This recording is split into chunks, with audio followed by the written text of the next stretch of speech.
you to get your bearings. And I want you to tell me what it is that you see down there below you as you look around you. What is it that you see? Cornfield. Okay, what else? Yeah. A white picket fence. Okay. A little white farmhouse.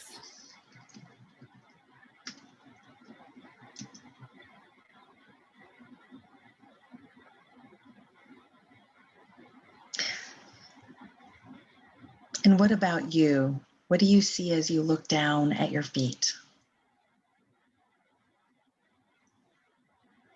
Do you have any shoes on?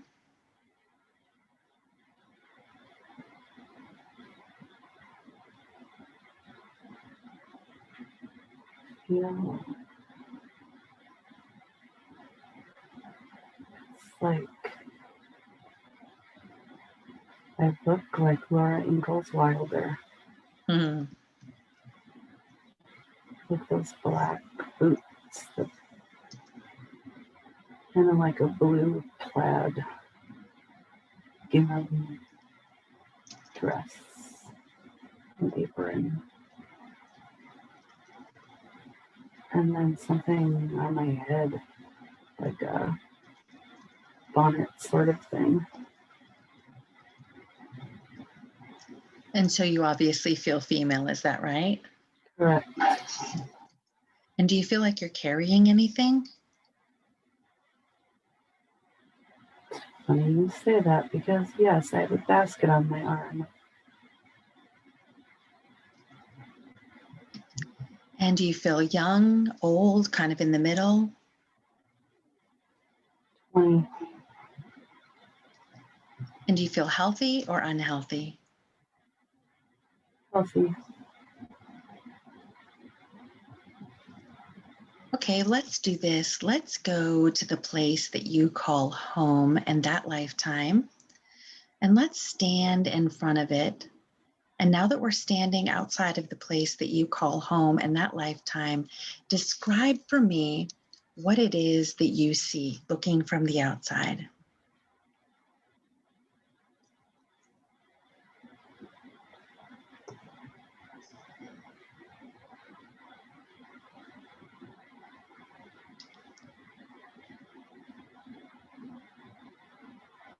I'm scared to go in.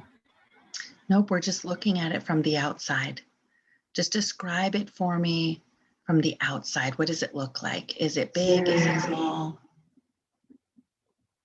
It's very simple. It's very small. It's white, made out of wood, with a porch. Just simple pillars. Are there any windows? A window on each side of the door. It's very symmetrical. Just a screen door.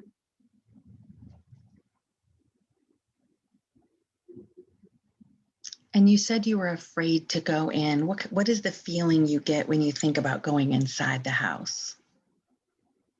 I feel it in my chest. I'm sorry? I can feel anxiety in my chest.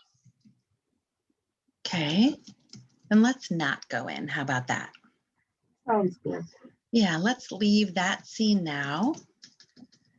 And let's move forward to a time in that life where something important is happening, something important or memorable, whether it be days, weeks, months, years. So moving forward, and now that we've arrived at a time where something important is happening in that lifetime, describe for me what is happening. What do you see? Very, very simple wedding. There are people sitting on straw bales. And whose wedding is it? Is it yours or someone else's?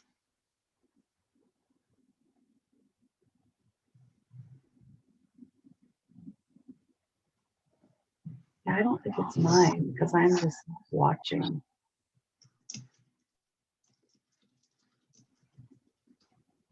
So you don't know who the bride and groom are?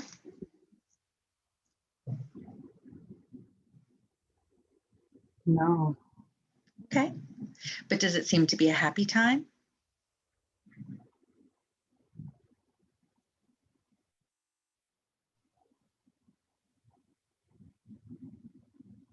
I definitely do not feel happy. Okay. Oh, I think I'm little. I think I'm little now. Okay. Are you sensing anything else? Like I'm trying to figure it out what's going on. Okay. Feel confused.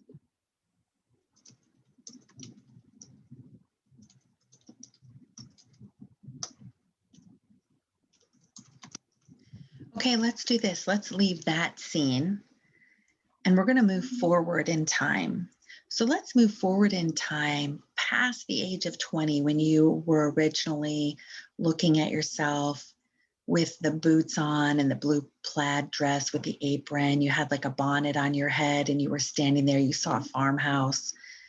Let's move past that, move forward. Weeks, months, years, and let's move forward to an important or memorable day in that lifetime. So, moving forward to a time where something is happening that's important. And now that we've arrived at that time, tell me what it is that you see, what's happening.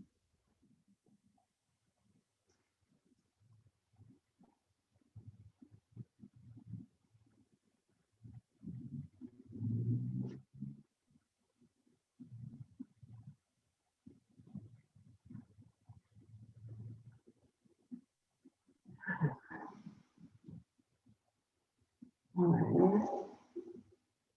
I'm assuming I'm in my house and I have my arms being pinned up against the wall by what I'm sensing is supposed to be, gosh, I think it's Dad.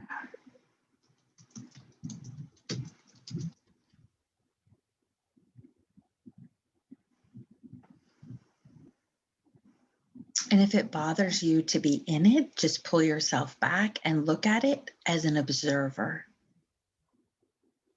And tell me what else is taking place there. Is anyone else around or it's just you and your dad?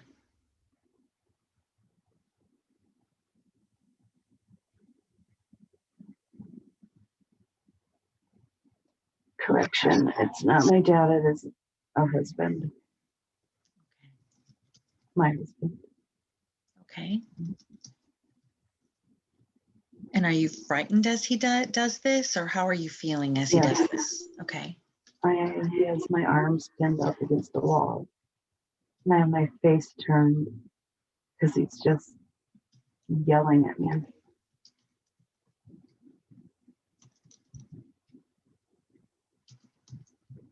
And are you afraid for your life, or is this something common? What's the sense you're getting? It feels very expected, normal.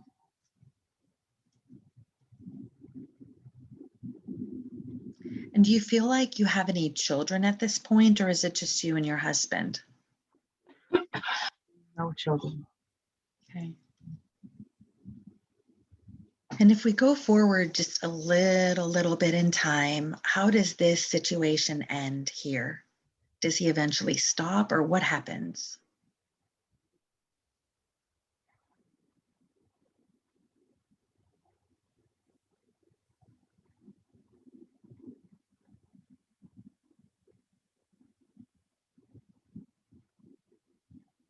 I run away, like away from everything, the house. So who went away? You or him, or what went Me. away? You went away? So did you just leave everything? Yes.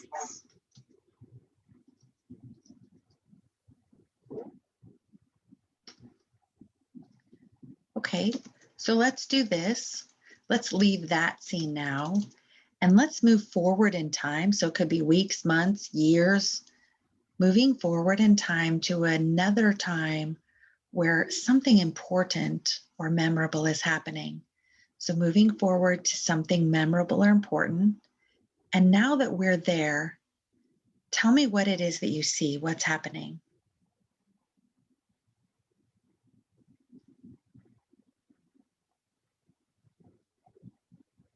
Yeah, I'm just like standing in the middle of a town, and it legit looks like Laura Ingalls Wilder Town with the, just a few stores. It's all dirt. There's no road. There's horses and buggies. And then just like, now what? You know, now what?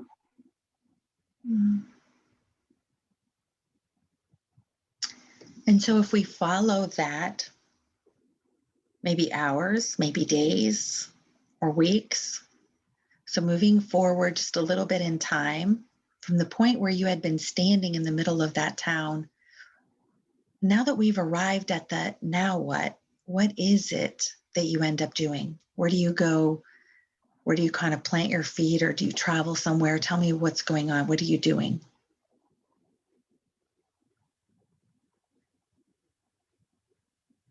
I'm riding a horse.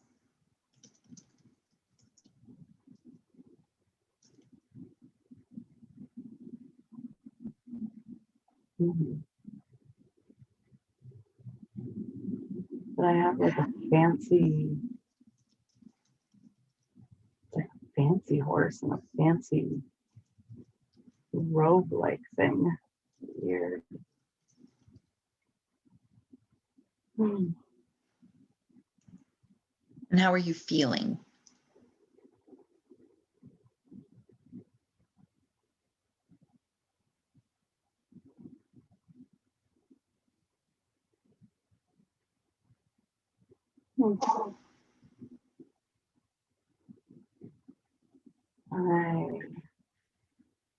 My horse just walked up next to a man on a horse, a man on a horse.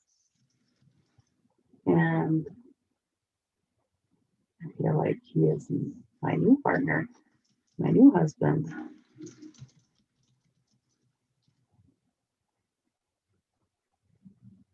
And how do you feel about him? It literally is like Prince Charming.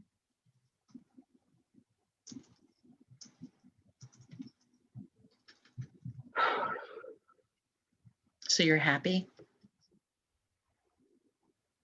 Yes.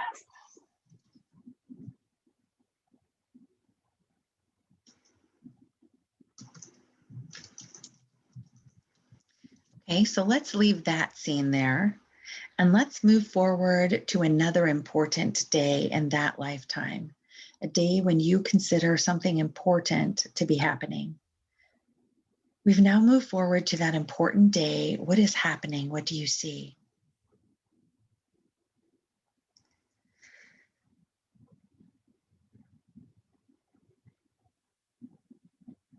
Okay, so now this is another wedding. This is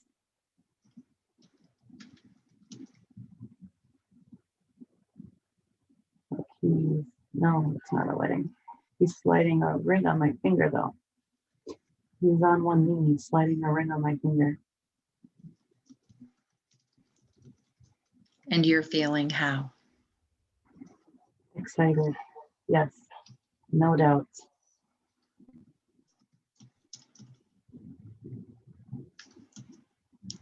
And so do you get the feeling that he's really in love with you? Yes.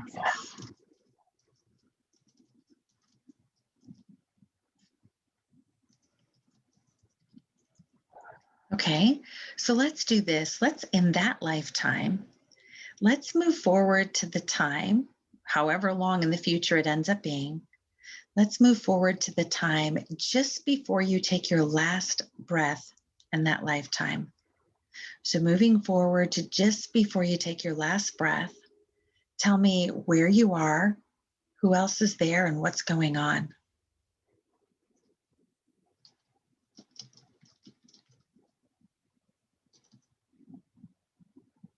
Okay, so I do like it. It feels like I was a princess. I'm a princess. Like I married someone very important because I am in like this silk the silk lined casket, like fancy with jewels and like it's a big deal. I'm just seeing my funeral. So Okay.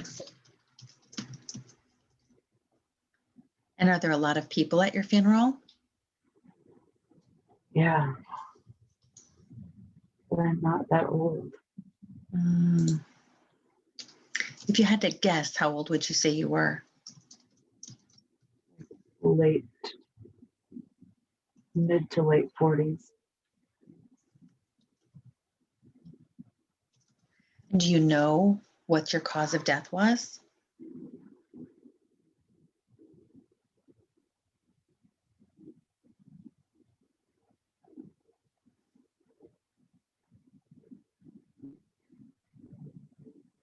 Something with my heart.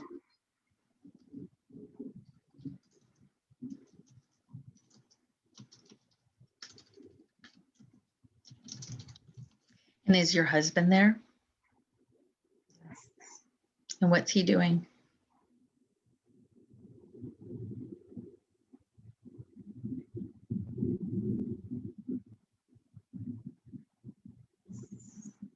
Standing there, a bunch of other important men, and they have like very proper, I don't know how to explain it. Like,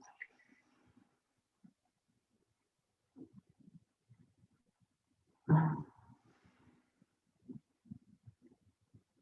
like fancy velvet coats with the swords across their chests, the puffy white shirts underneath. Hmm. And so now that you're looking down at all of this and seeing it, because obviously your spirit has left your body, what are you thinking as you look at all of this?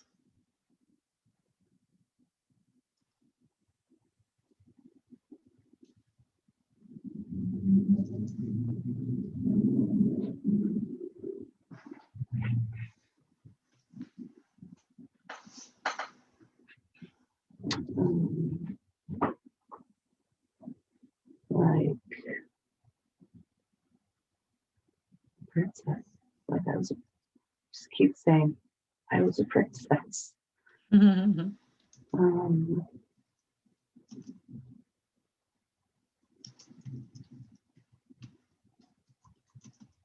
you feel like it was a good life? Do you feel that you left too early? I mean, what kind of emotions or feelings are you having? Or are you just so excited that you got to be a princess? Is that the overriding emotion?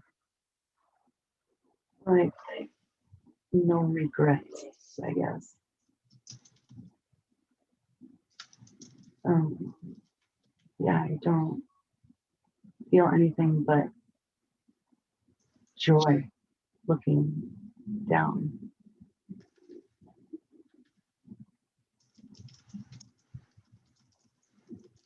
So, since every life has lesson or lessons, what do you feel like the lesson or lessons were for you from that lifetime? Don't settle. You deserve a prince.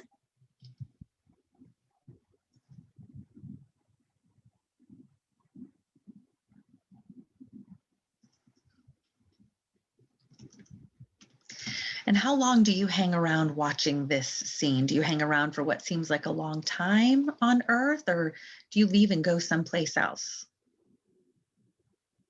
No, it's like I'm just slowly floating away from it. It just keeps getting smaller.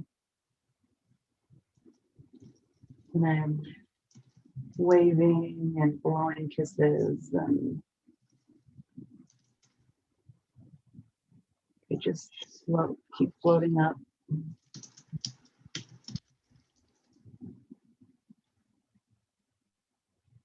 And then what?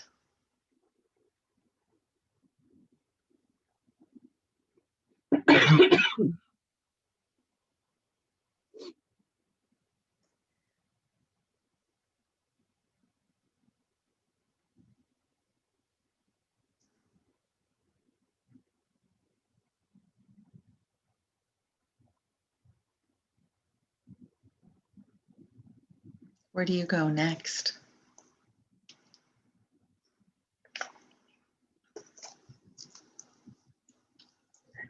Like a long way up.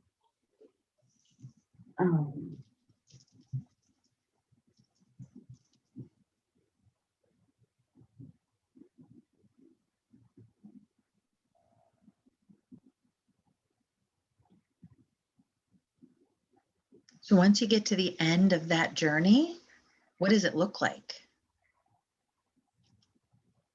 Or what does it feel like?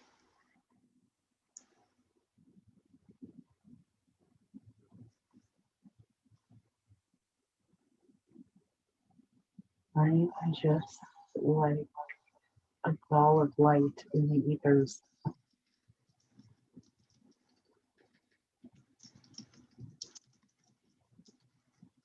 And how does it feel to be a ball of light? Very relaxed, very peaceful, very light, and very all-knowing. And when you say all knowing, what do you mean by that? How do you get the sense that you feel all knowing? Just don't have any questions.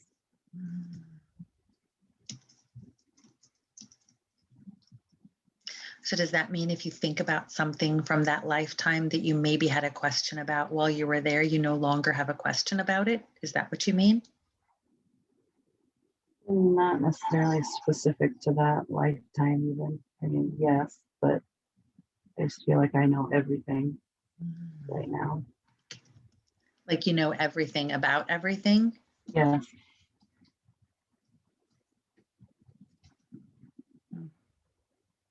And so how long do you stay as this ball of light? Does it seem like it's a long time?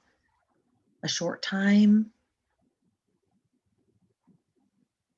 And do you feel like you're just kind of floating around in the universe like that? There is no time.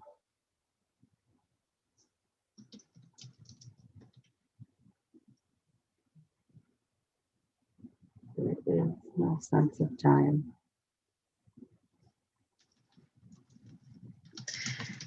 So after you're done floating around in the universe as this all-knowing, peaceful light, ball of light, go to the end of that.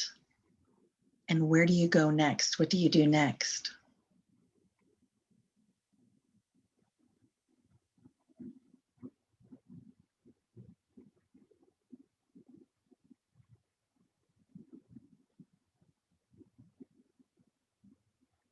Weird. And seeing a scientist type looking person. But I'm not quite sure I am him. So you feel like you're a scientist? That's weird because I saw him first. Let me feel into this. Okay.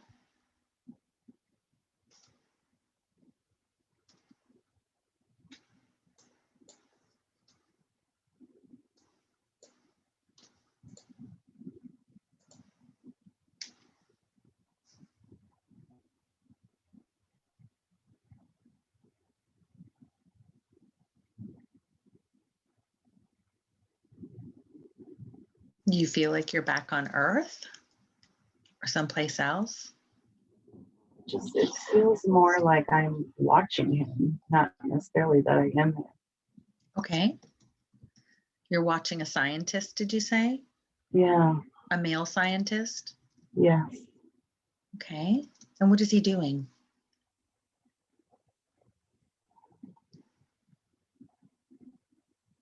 He is busy. Like it's like he's on the brink of something amazing. And he is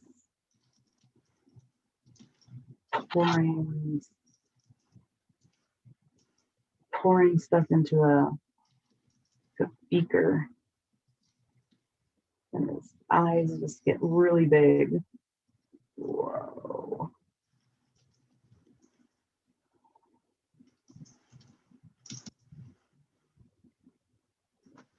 And what happens next?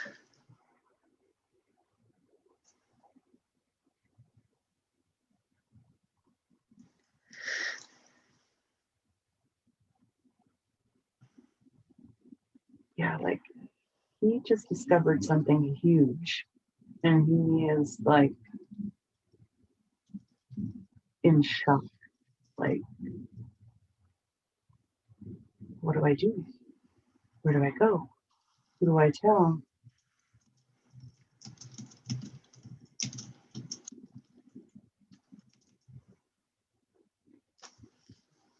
So, what does he do with that if we follow it forward and looking forward in this scientist's life?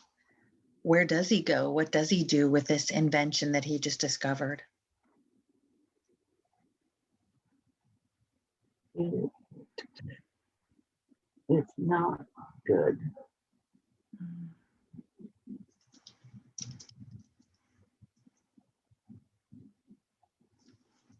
He,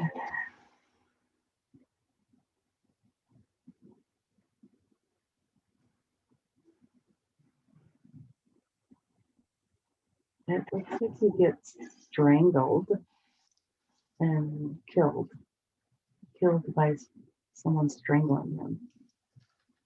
And it's strangling because it represents silencing him.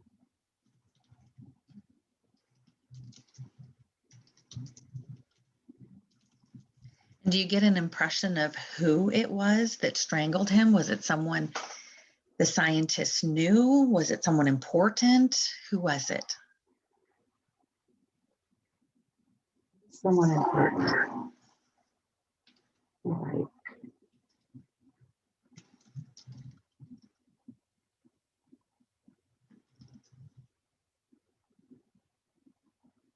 well, hired by someone important. Mhm.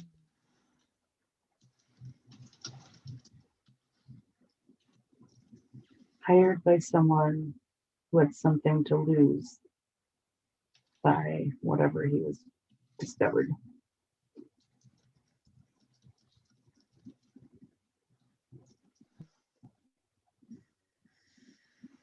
And are you able to peek across time and space and see who it was by any chance that hired this person to kill this scientist? Does it look like anyone familiar or famous or important? No, the scientist, although it isn't him, looks and resembles. This could be my conscious mind making an association, but like Albert Einsteinish, like that. era. Okay. Right? Yeah, without judging anything or trying to interpret it. So you're not able to see, or you are able to see who it was that hired the person to kill this scientist?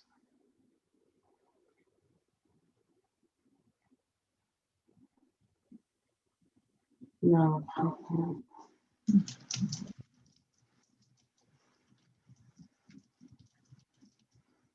Okay. All right, so let's leave that scene there and let's drift away from that scientist's life. We're going to drift and float away from that life. We're going to leave that scientist there to continue on his own journey. He will find what he's supposed to find. We're leaving him there to continue on his own journey. He will find peace. He will find what he's supposed to find. We're leaving him there to continue on his own path. And now I want all of the consciousness and personality of Erin to once again return and fully integrate back into the body. And may I speak to Erin's higher self, please?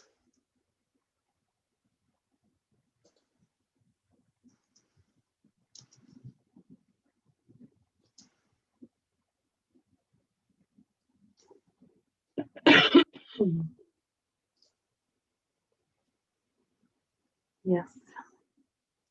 So I have permission to speak with Erin's higher self.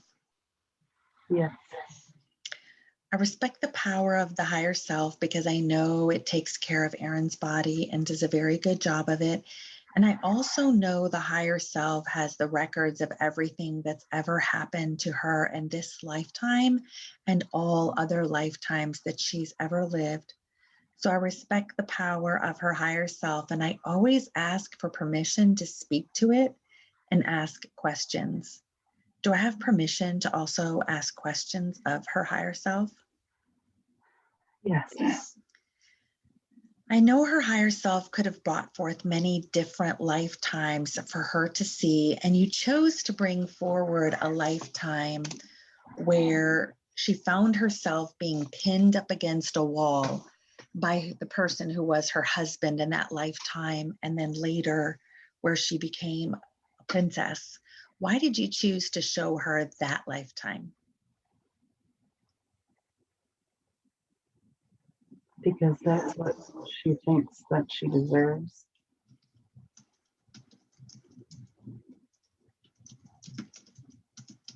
That's what she thinks she deserves in this lifetime? Yes.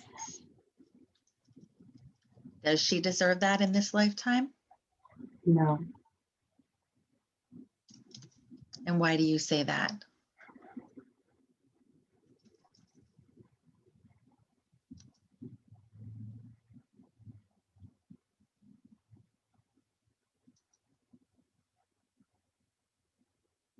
What's preventing her from having a Prince Charming or a fairy tale ending love story in this lifetime for her? Well, she herself.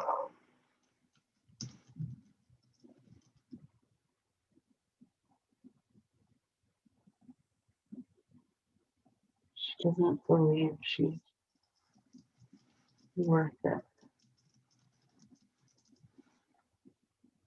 If she believed she was worth it, is that something that would be attainable for her to have that fairy tale love story in her life?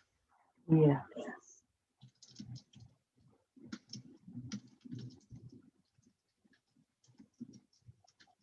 So, what is the root cause that's causing her to not be able to believe that she's worth it or she's worthy?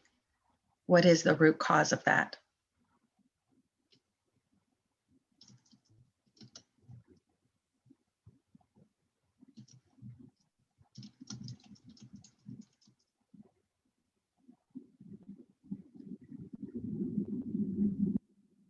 Her childhood.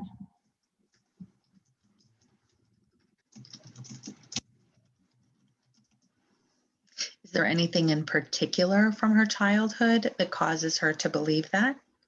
I'm trying to get to the root cause so we can pull it.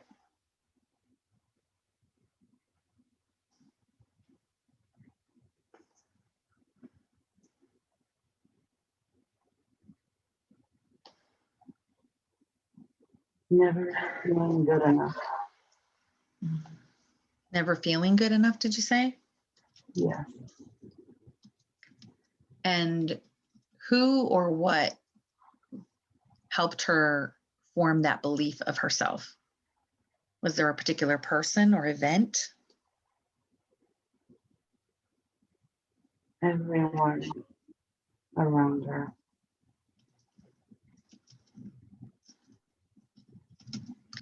So are you, as her higher self, able to pull the belief from her by the root that she's not worthy, and instead download or give her in her subconscious creator's definition of worthiness?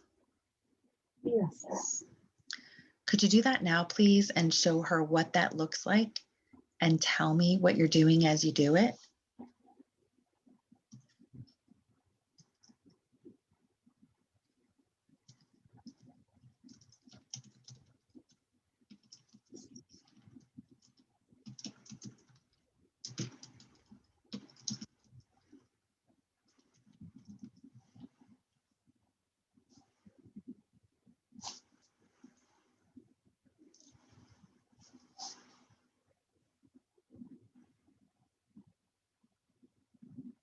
Like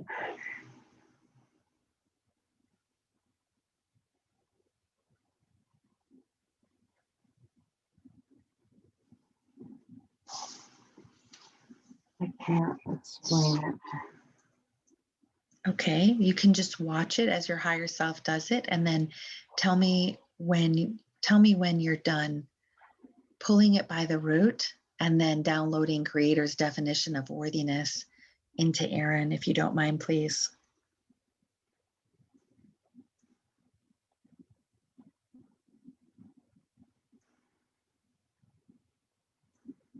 It's complete.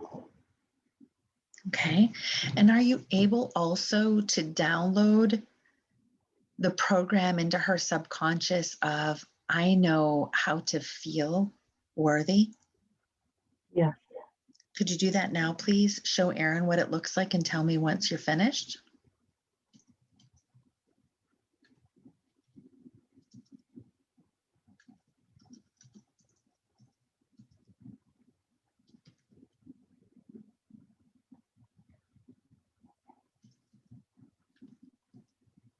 Finished.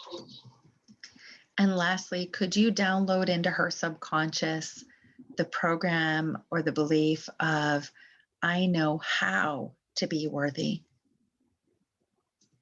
Yes. Could you do that now, please? Show her what it looks like and tell me when you're finished, please.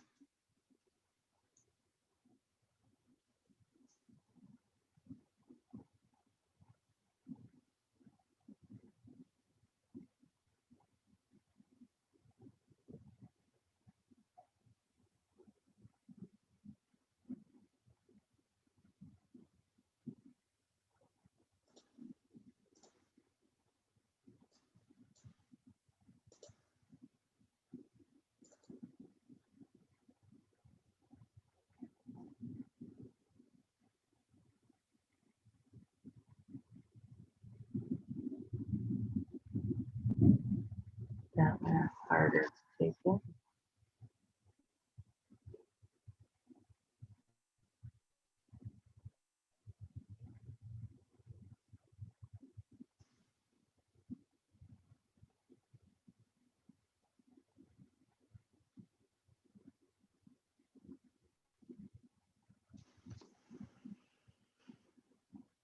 There's definitely resistance with that one. What is it that needs to be removed in her for that one to take root in her subconscious of, I know how to be worthy?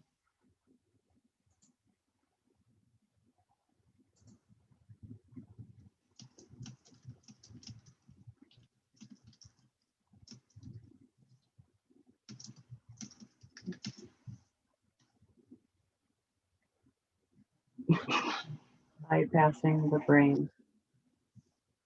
Mm. Okay.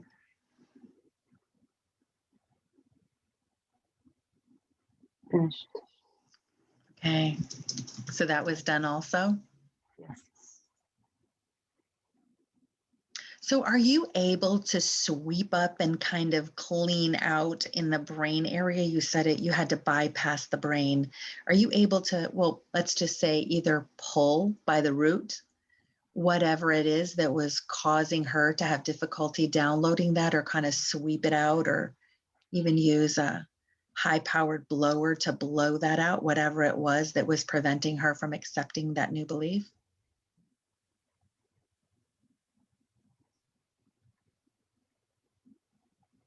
It's more so taking a different path, like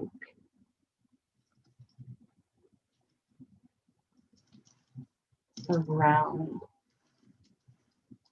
around the mind instead of through the mind. I can see it, and I can see how it works.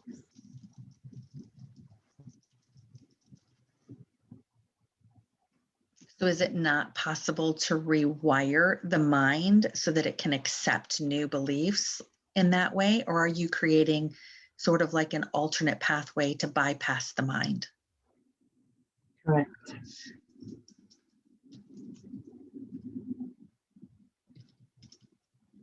So that it doesn't stop in her mind.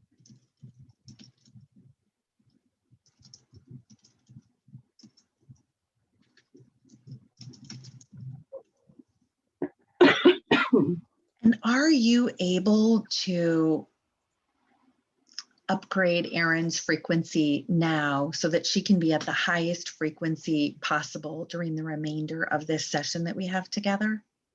Her energetic frequency, upgrading it?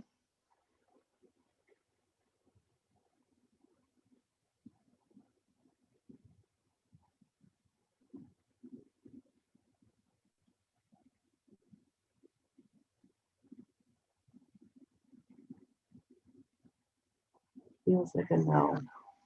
Feels like a no. Okay. And why would that be a no?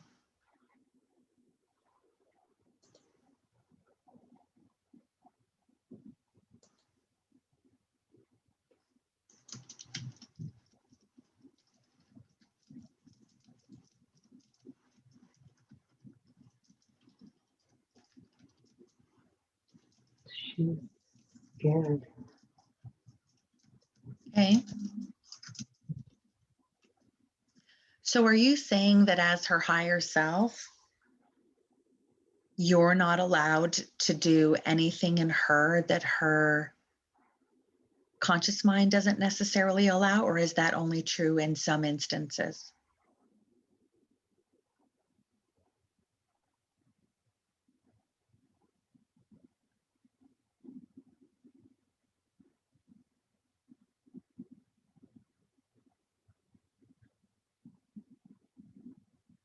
The first part.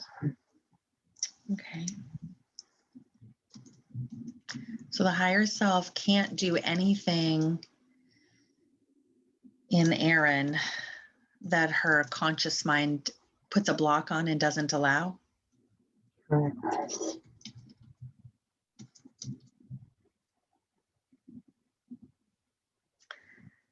Does she have any sort of blocks with regard to money?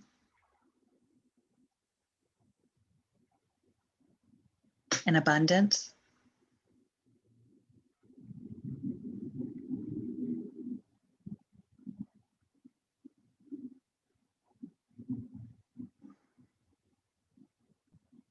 Yes.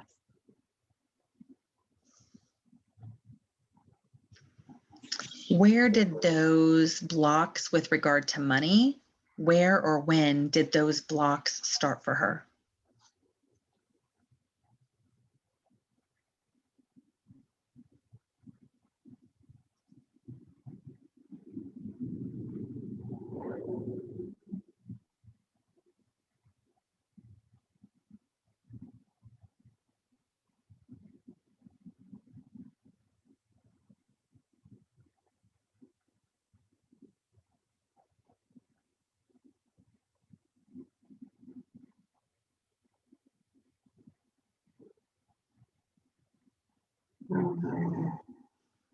I'm currently experiencing a slight bit of a little battle in my head right now. Okay. So let's have the conscious mind or the ego mind sit in a chair. Imagine there's a curtain and you're on stage and there's a microphone, and your conscious mind or your ego mind keeps coming over and trying to grab the microphone. Is that kind of what's happening? Yes. So let's have, and you tell the conscious mind, the ego mind, that it needs to go sit in that chair on the side of the stage. And it's allowed to watch, grab an umbrella drink, and sit there and chill. But it cannot come back to the center of the stage and grab the microphone. That this is the time for your higher self to speak. But if anything were to endanger you in any way, your ego is welcome to jump up and intervene. But that you're not in any danger right now. And you need your ego, your conscious mind, to sit down on the side of the stage in that chair over there. And then just give the microphone back to your higher self in the center of the stage with the spotlight on it.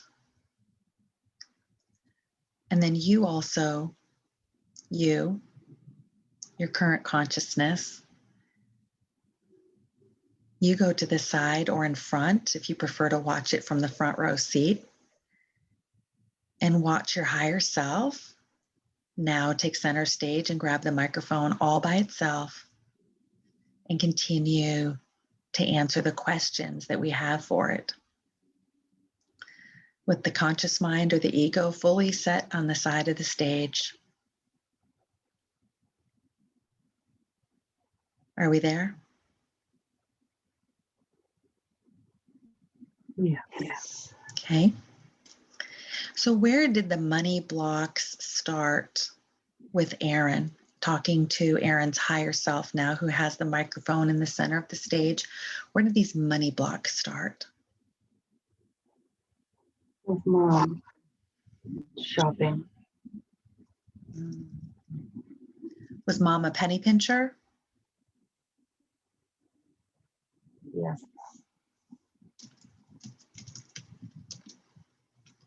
So are you, as her higher self, are you able to pull this block that she has with money and instead download Creator's definition of abundance into her subconscious, into her belief system?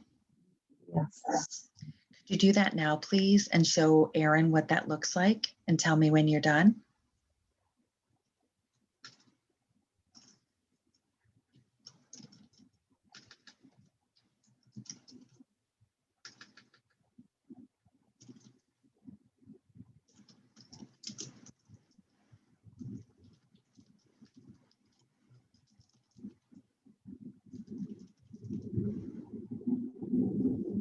Done. And could you also download into her subconscious, into her belief system, the belief that I know how to feel abundant? Yes.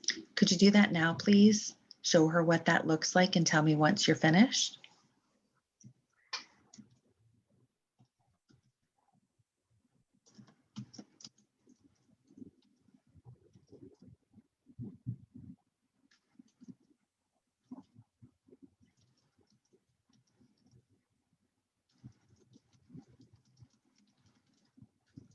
Done.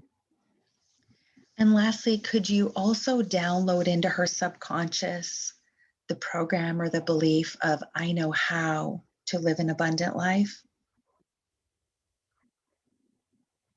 Yeah. Could you do that now, please, and show her what that looks like and tell me once you're finished?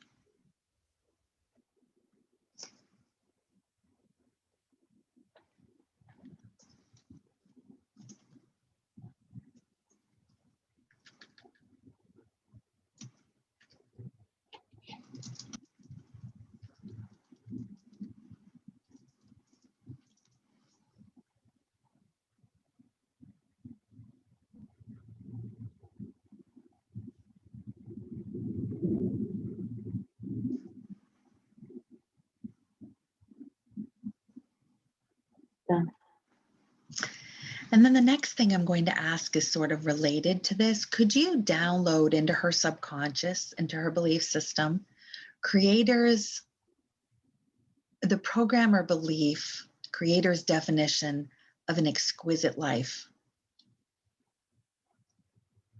Yeah, she needs that. Could you do that now, please, and show her what that looks like and tell me when you're finished?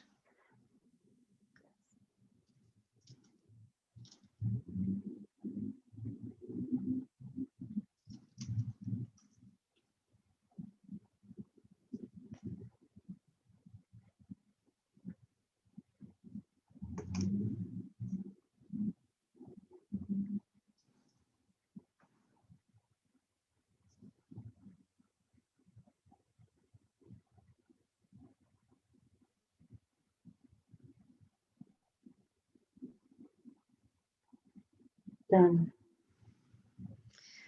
What is the belief or the block that she has that leads her to believe that she is not safe around men?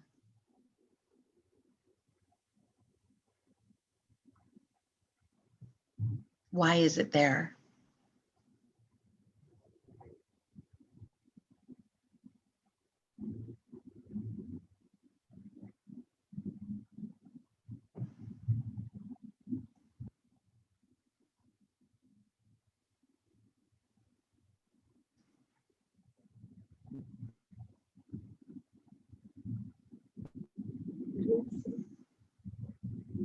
From multiple past lives carried forward.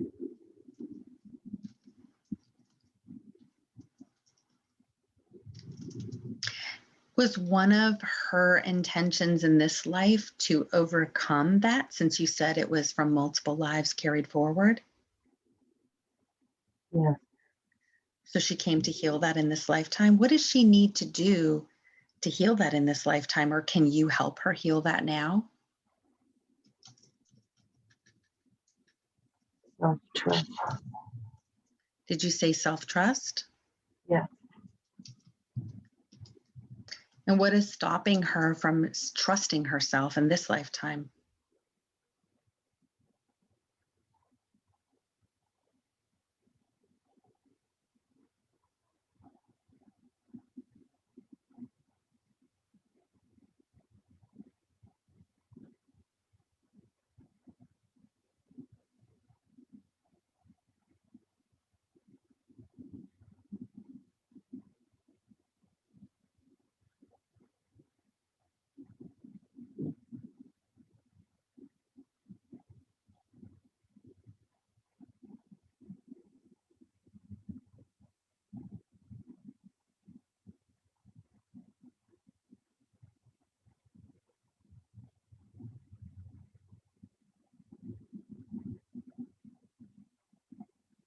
Are you able to help her trust herself in this lifetime? Are you able to pull that block for her? It's an energetic imprint in her body. She's like born with it. That you were born with. Where is it being held in her body? Right here, right in the middle of her chest.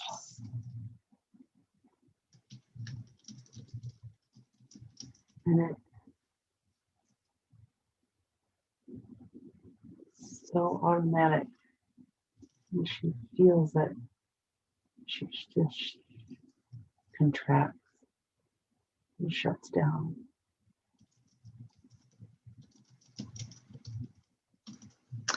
Are you able to pull that from the center of her chest now where it's being held? That energetic imprint that you say she was born with? Are you able to pull that now and send it to Creator's light and instead leave behind in that empty space that you're pulling it from? Just fill it with Creator's love and light?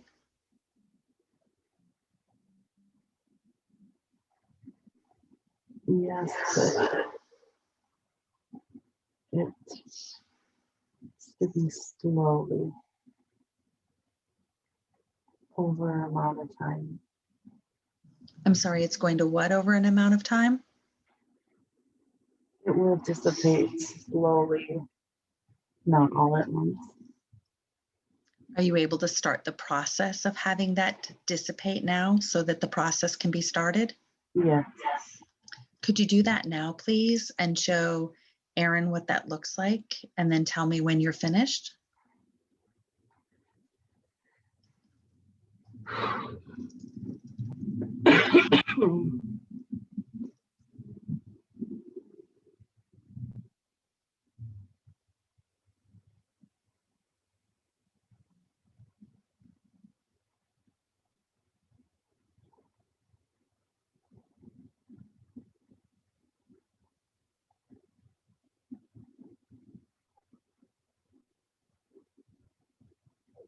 Finished.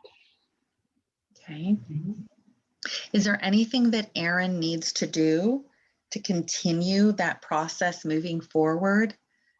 Or will it happen kind of automatically in the background?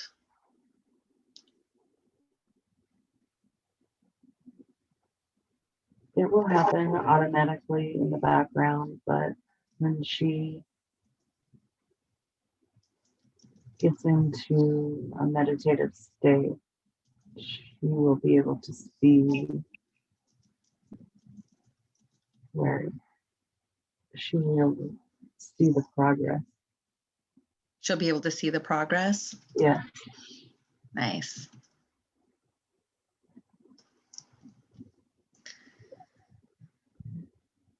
Does she have any other blocks or beliefs with respect to relationships with men that are impeding her ability to have that sort of fairy tale love relationship in this lifetime? Boundaries. Okay, what can you tell us about boundaries? She needs to tell men in particular what she wants and what she doesn't want.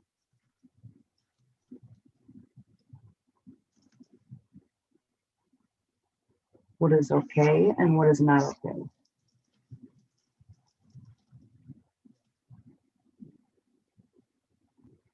Has she been unable to do that in the past? Correct. And what was stopping her from being able to have strong boundaries up to this point? Because they were not respected.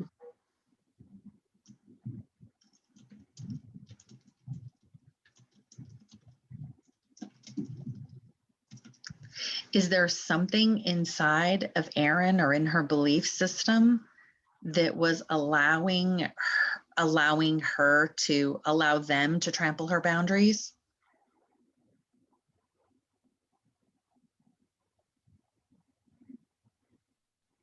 She's just never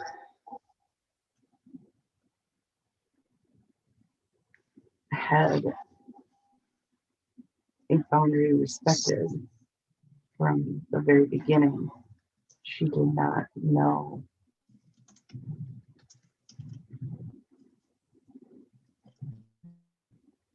A, what a boundary was, B, that it's supposed to be respected. There's no example. She's no example of it. She's never taught it.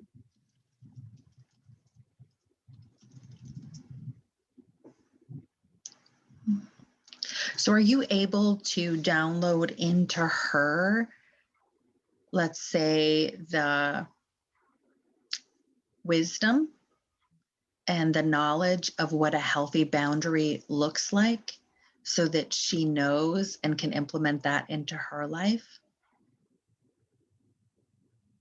She knows what a healthy boundary looks like and how to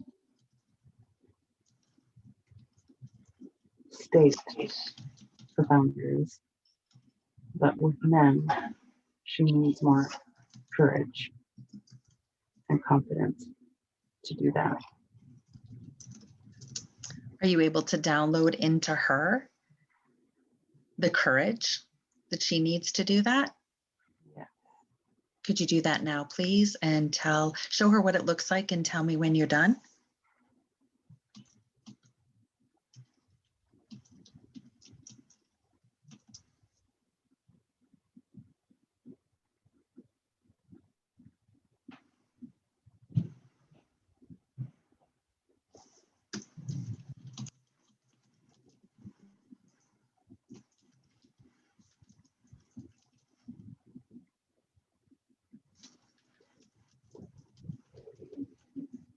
I'm done.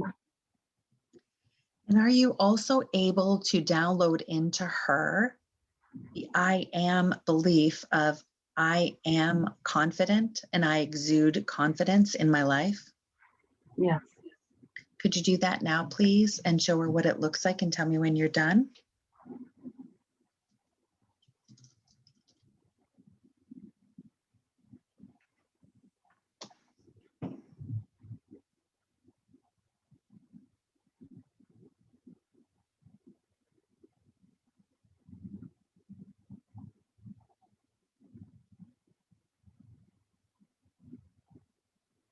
Done. So given the fact that we're doing some changes in this session here, working together, and she's connecting with her higher self, making some changes, is the relationship that with a man that she has in her mind one that she is able to have in this lifetime? And will it happen? Could it happen?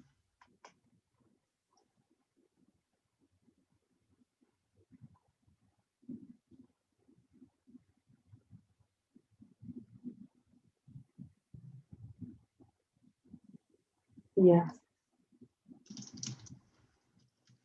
Is there anything she can do on a conscious or even spiritually on her own to, I guess the word I'll use is maybe even just nudge it along or help manifest that in her life? Or is it just going to happen because of the changes that she's making? Yes.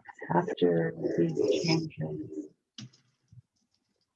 integrate, which feels like about a month, she will naturally be inspired to be out and about much more.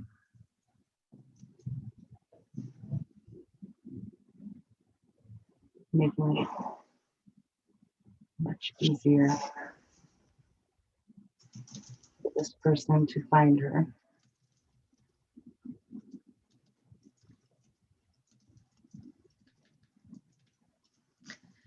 Are they on the same energetic frequency right now, or are they on different energetic frequencies? Her and her future partner. Feels like the same.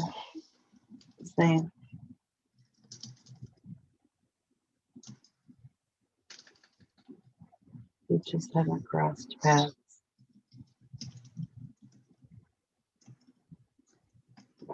Okay. What is her sister here to teach her in this lifetime, if anything? How to stand up for herself. Her sister has bullied her entire life. But all it takes is for her to stand up for herself, and her sister will never bully her again.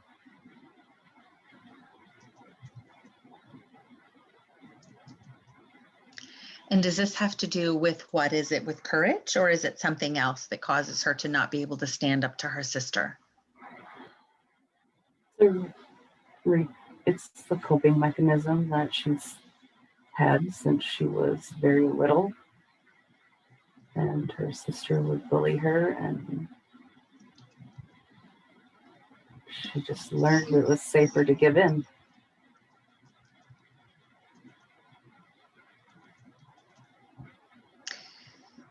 And so since this is a lesson that she wants to learn for herself on how to stand up for herself, is there anything you can do to help her remove that coping mechanism or something of that nature to help her have the courage or the know-how to stand up to her sister, or is she already equipped for that?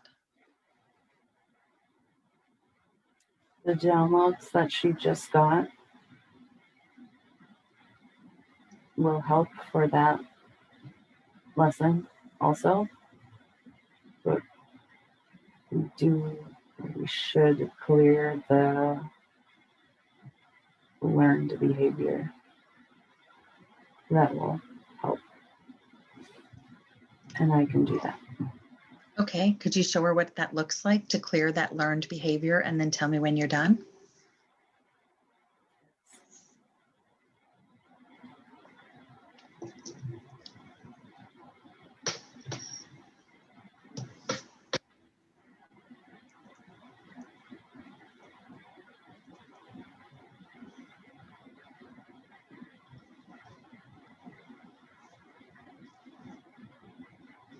Okay.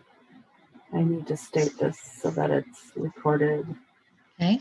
I can now decipher how these things are working. So downloads come in through my crown chakra and follow my skull down the back of my neck to bypass my brain.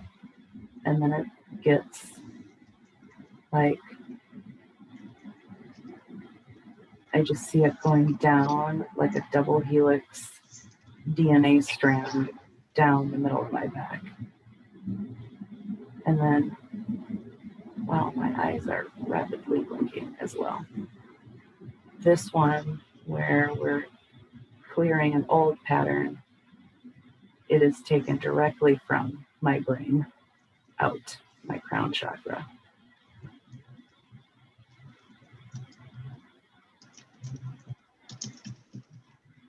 That sounds really awesome. Yeah, it's pretty cool to watch.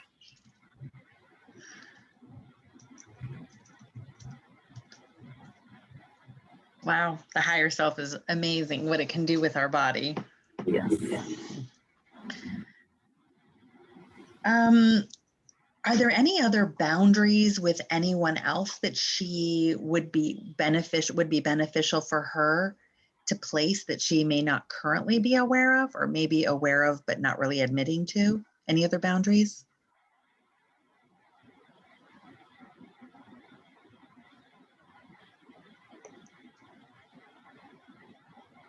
No, because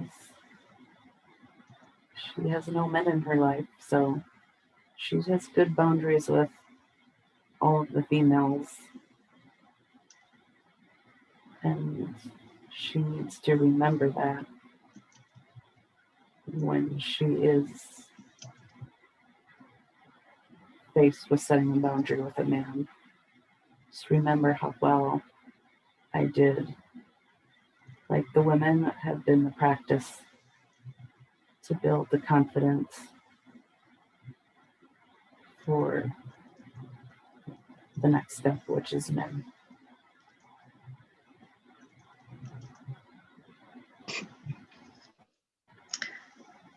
And what were some of the lessons she learned and was meant to learn as a result of having the ex-husband that she did?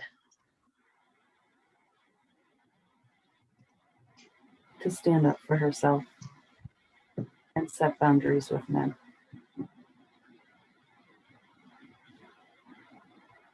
Anything else? Her self-worth.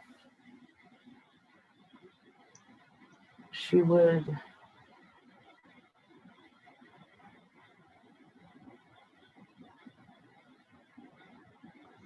not know value of finding her self-worth if she hadn't had someone completely rip it out of her.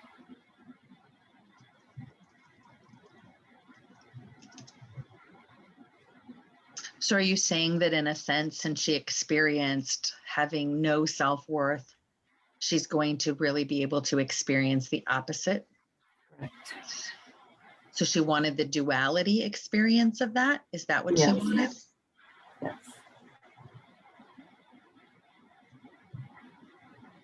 And she will get it.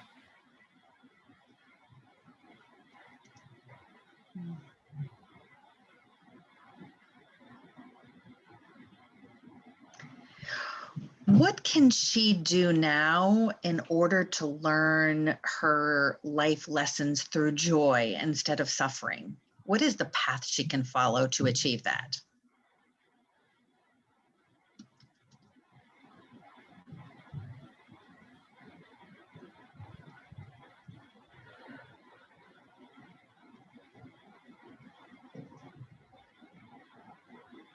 Joy is very difficult for Erin to even comprehend.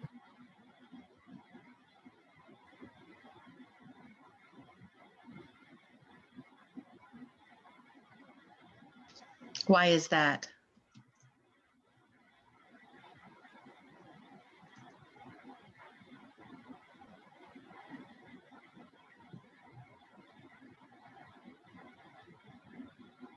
It feels wrong to experience joy. Why? So Oh, sorry, go ahead. when she feels it, like it gets shut down.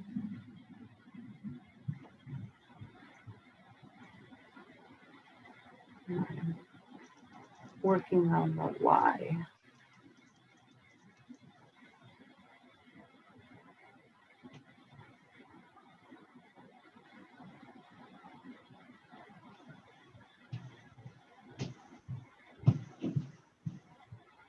Because it's selfish. She thinks joy feels selfish. Yes.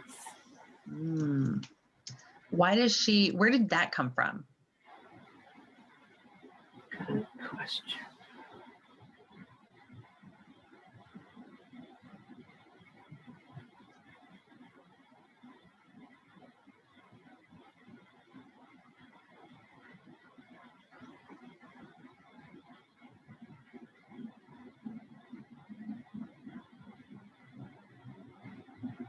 Both parents. I mean, neither parents like both parents said the same, were taught the same thing. It's literally just a passed down behavior. So subconscious, though. It's very subconscious. Is it almost like a genetic trait or a genetic negative thought belief or thought pattern? More so an energetic imprint that has been passed. And it's just interesting because both parents had it. So it's like double. Similar to the energetic imprint in the chest that was just with her. It's that. And guess where this imprint is? It's in your shoulders? Shoulders. Ah, it's being held in her shoulders. So before I ask you to heal it, are there any other trapped emotions or imprints also in her shoulders, or is this the only one?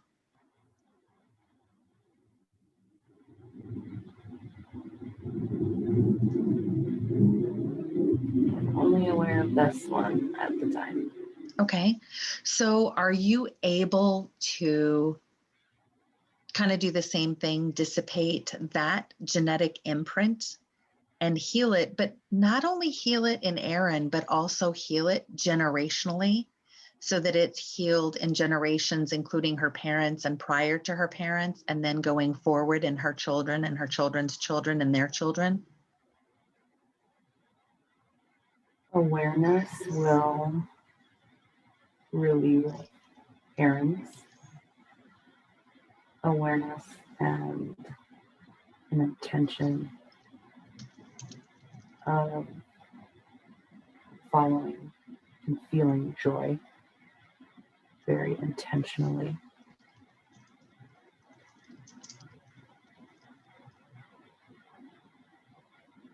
So is this something that she wanted to have as almost like a lesson for her to be able to feel it so it would become painful so that so she'd want to learn this lesson on how to follow and feel joy? Yes.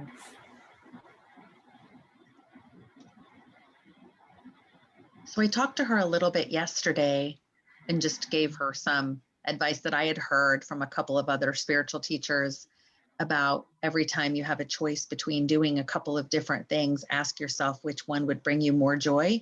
Is there anything else in addition to that that she could do to learn how to follow her joy?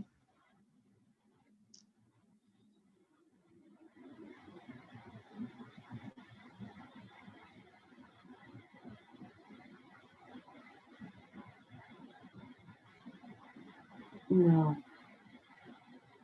that she'll have to start with very small decisions using that philosophy.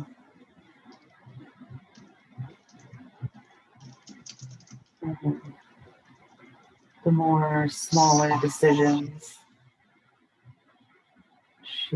where she chooses joy, it will lead into bigger ones and bigger joy.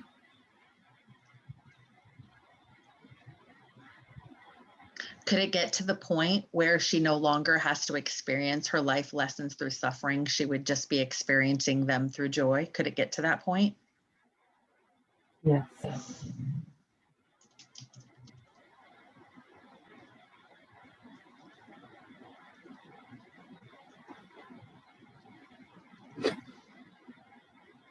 So are you able to remove that from her shoulders though? Are you able to dissipate that like you did with that trapped emotions in her chest? Are you able to do the same thing in her shoulders? No, it will be removed through her future decisions.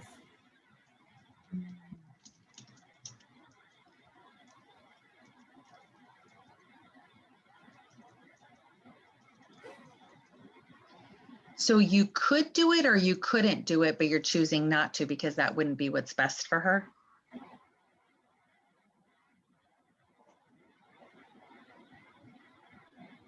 I can't do it. Okay. I just wanted to know which one. Okay, so what can she do to quit smoking?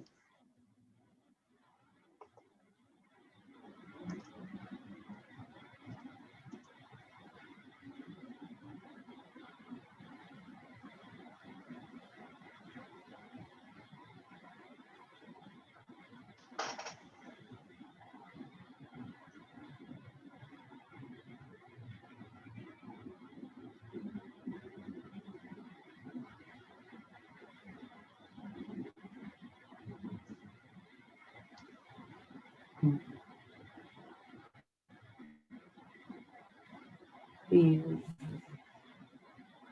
intentional decisions towards the feeling of joy will help. So what we just talked about, that's one step she could do to overcome smoking. Just choose what brings her the highest joy at every moment. Yeah, it's she's just gonna stop, and it will just be a decision that it does no longer bring her joy.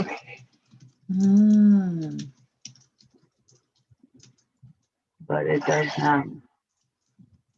So if she quits now, it will be strictly her willpower doing it, and it will be through suffering.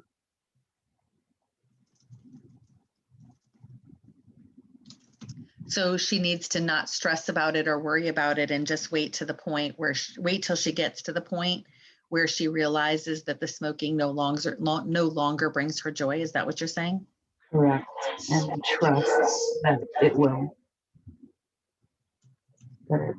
will get to that.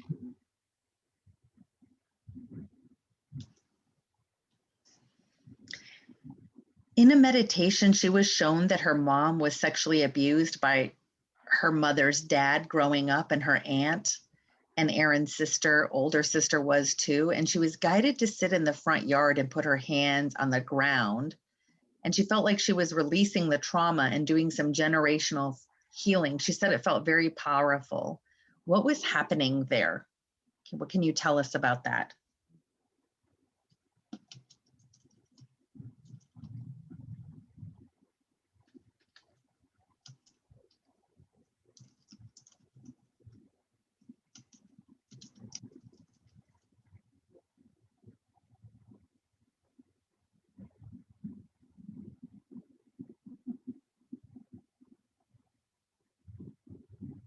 Yes.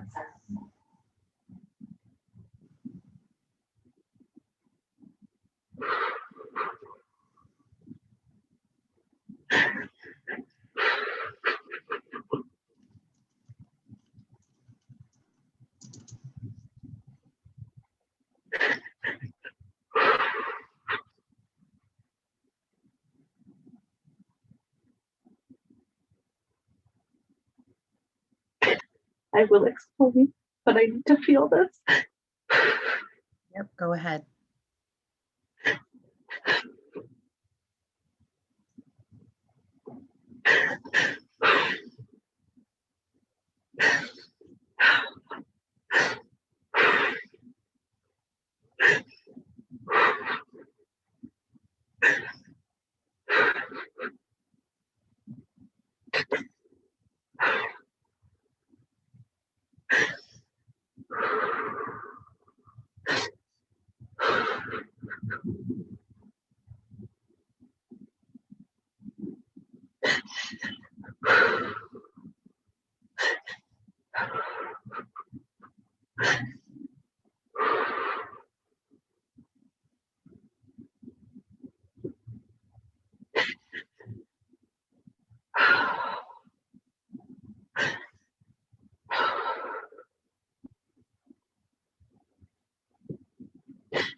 I had to transmute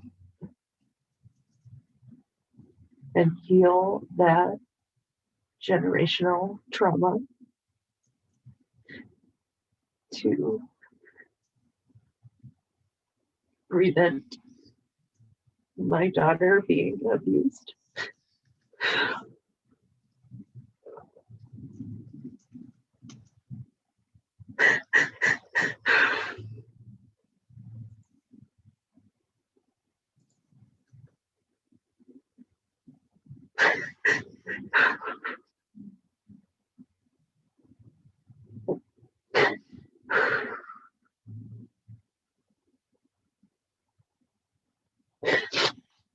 And if I wouldn't have, something would have happened.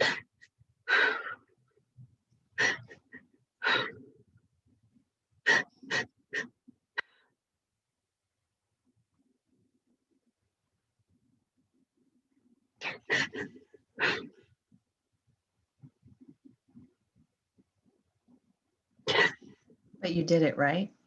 Yes. How awesome does that feel to know that you did that? Very.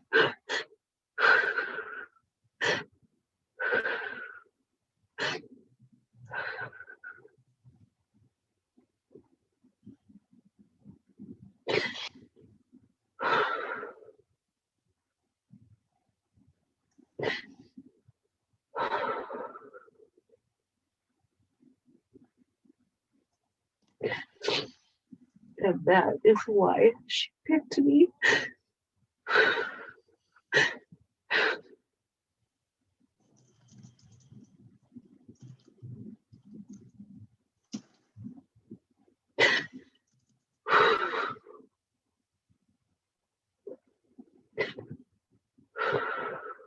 That's pretty powerful, right?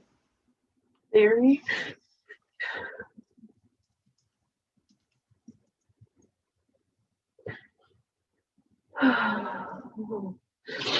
So you knew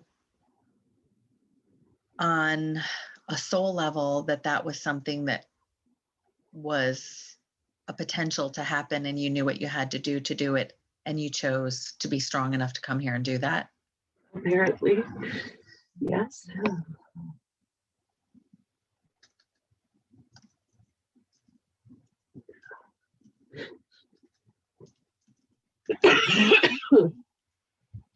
Um,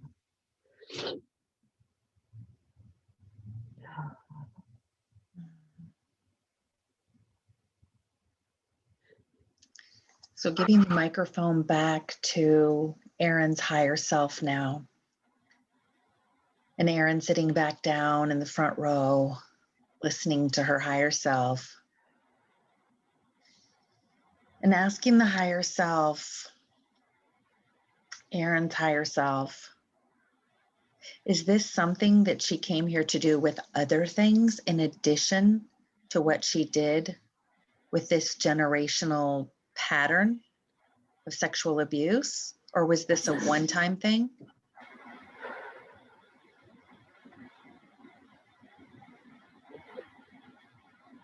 it comes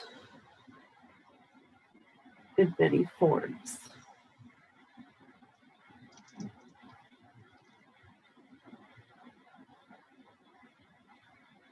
But there will always be guidance.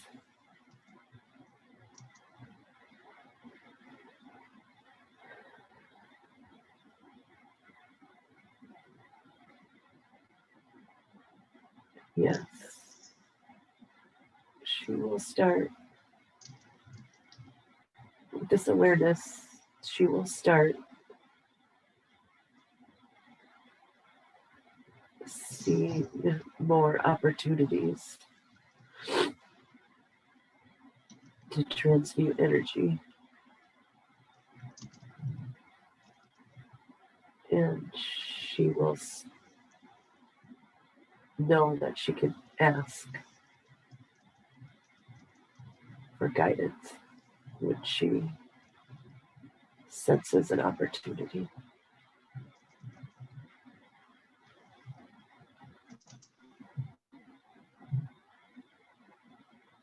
Would you consider this to be a gift of hers? Or is it something that everyone has the ability to do?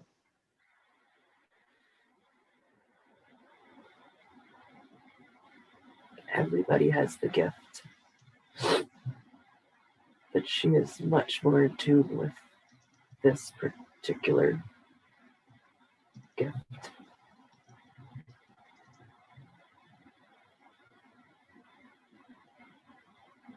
So it doesn't require much work or learning.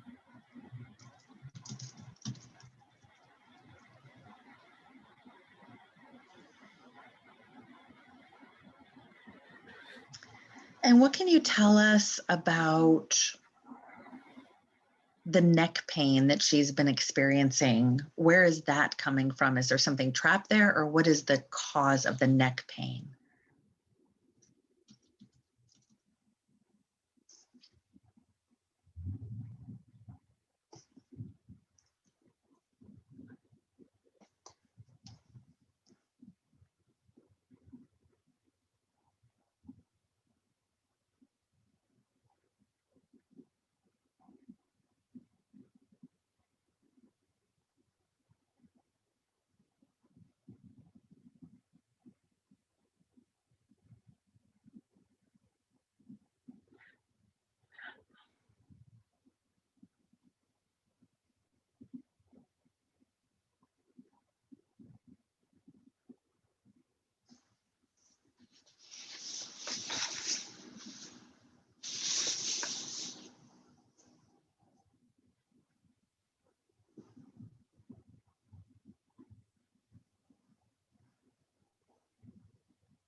It's from looking at the past. Neck pain is from looking at the past, you said? Yeah. And so, what are the feelings or emotions from the past that she's bringing forward and holding in her neck, if that's what's happening?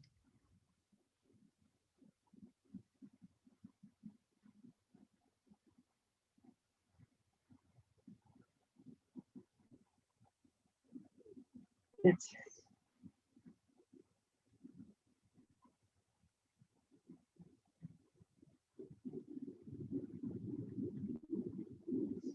trying to articulate by showing her.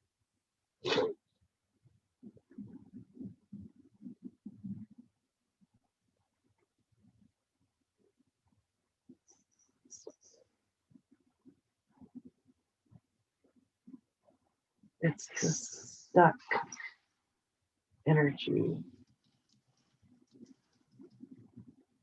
And it's stuck energy from looking behind her instead of looking ahead. And the more she moves forward, it will dissipate with every step, even if it's a small step.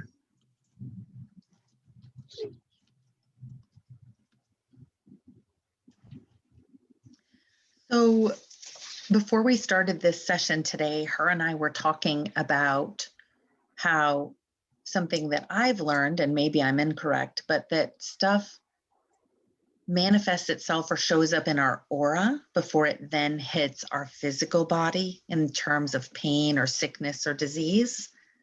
Was this in her aura? This maybe darkness or this, what ended up causing the neck pain? Was it in her aura first, or did it just come directly to her neck?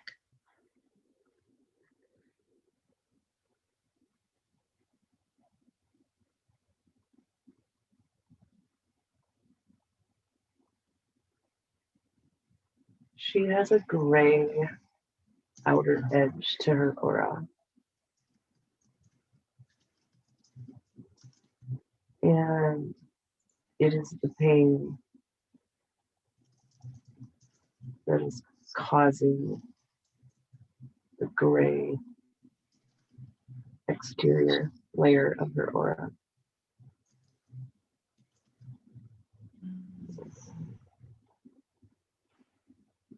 It didn't come in.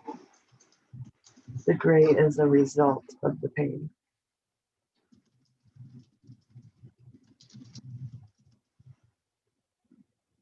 So is the outer edge of her aura still gray right now? Yes, but it's significantly thinner. Mm.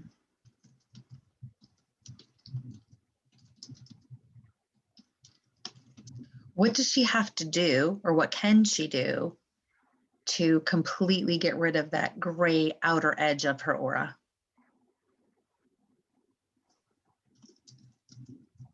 The steps, the decisions of joy,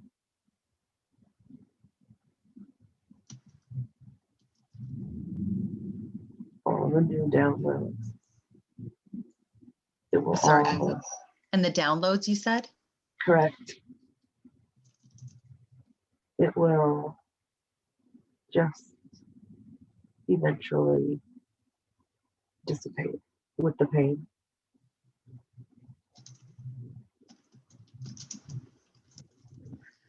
Is the same true for the pain that she's experiencing in her back, or is that something different than the neck pain?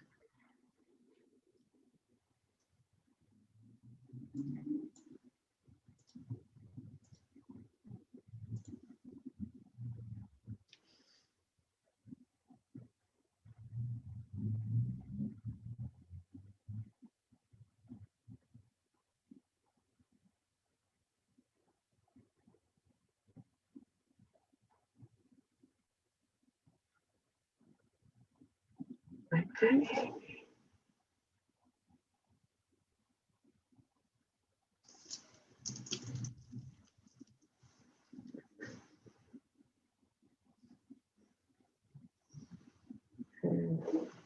Back pain is a lack of support, the lack of feeling supported.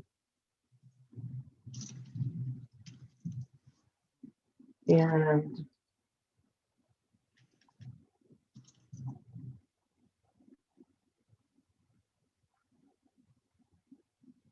that relief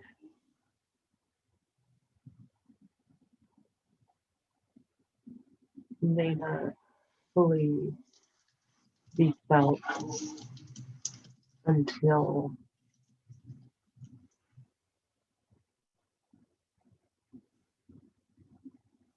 the next relationship.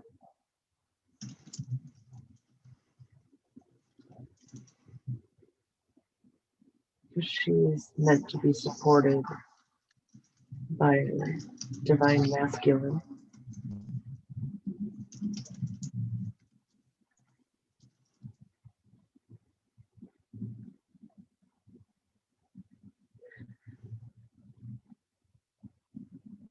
So is there any relief at all that you, as her higher self, are able to give her now, at least some relief from the back pain that she experiences until that relationship manifests in her life?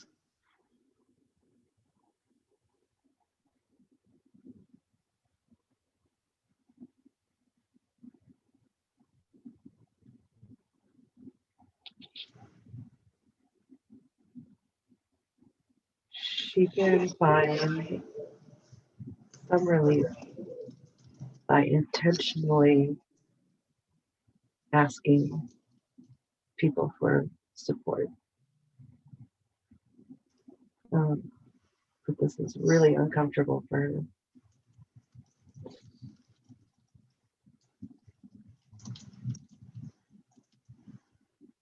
So it's her kind of stepping outside her comfort zone and seeking that support. Is that what you're saying? Yes. Which, similar to the boundaries, will build up her confidence and make it a little bit more natural for when she when she does need a man. Mm.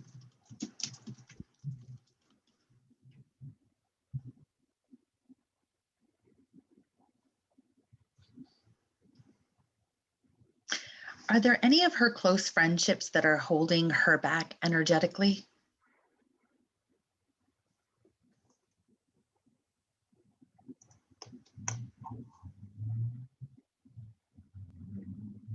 No, each friendship offers her something different, and that is exactly what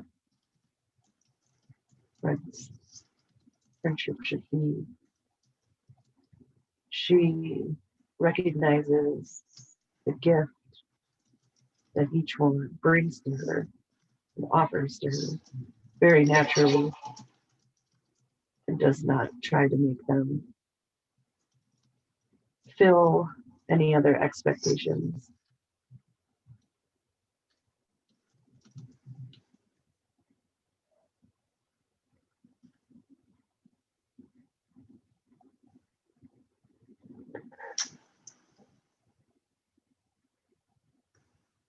And maybe we covered this one when we talked about her confidence, but are you able to sweep out any remaining crumbs of feelings surrounding feeling less than or like she doesn't fit in any longer with her friends?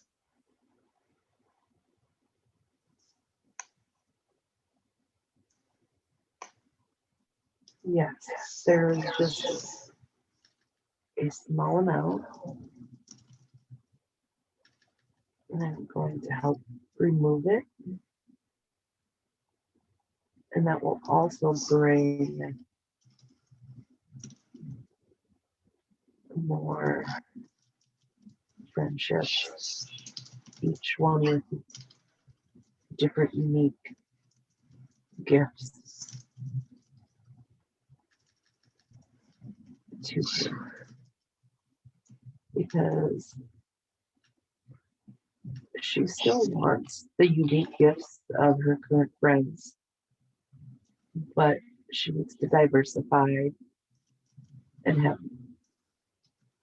more different. Erin needs diversity.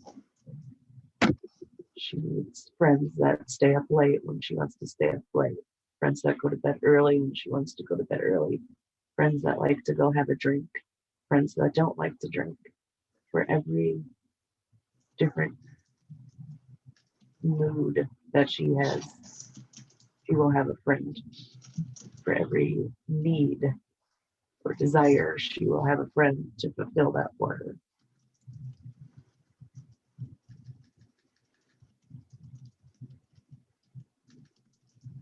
So you're sweeping out those crumbs right now? Yes, because she could not see that perspective before. Sorry, yes.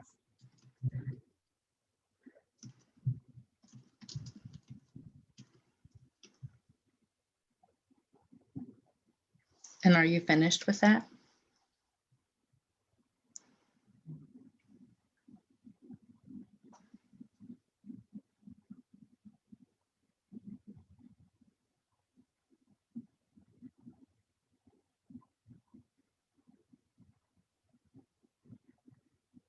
Finish. Why is she so judgmental of herself?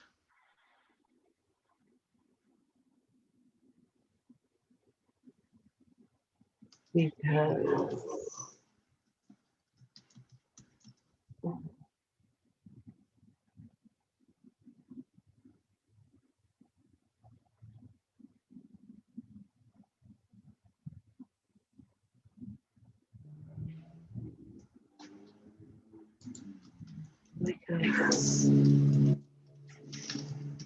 cool.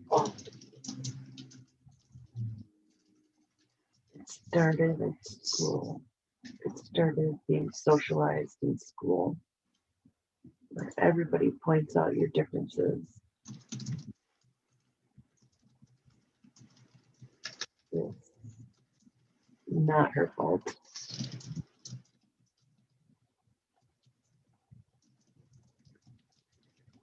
And yes, let's remove that. Okay, could you remove that now and show her what it looks like and tell me when you're done? Yes.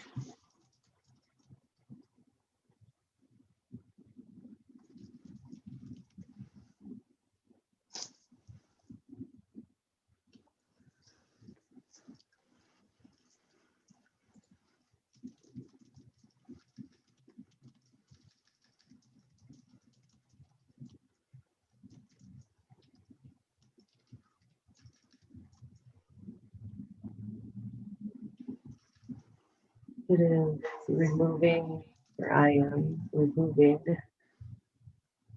criticism, self-criticism from my brain.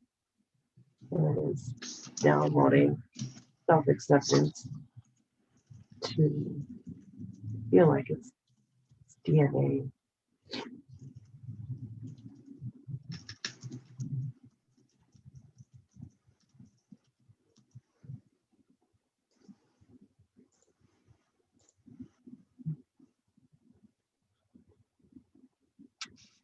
Finished. So is that also aligned? Will that help get rid of the self-shame that she feels? Or is that different than the self-judgment?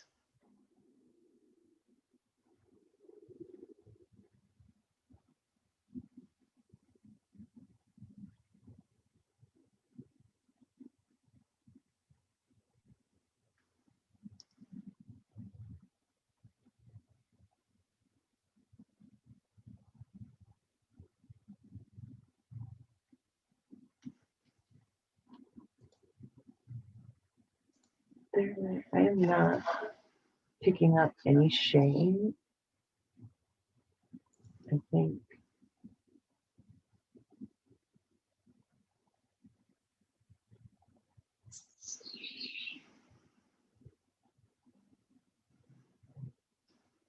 no, there's no shame. stuck in her body. It was being confused with self-criticism.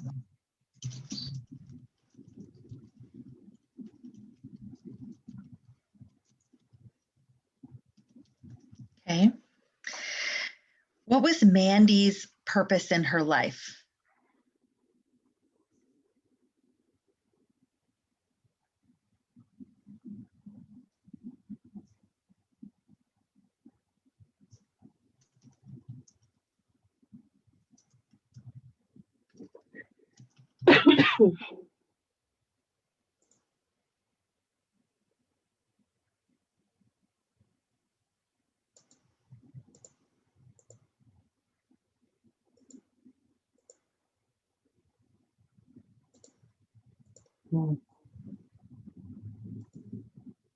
To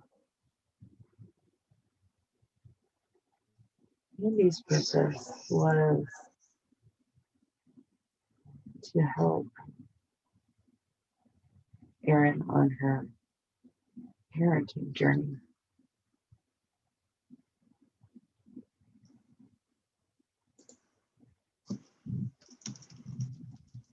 And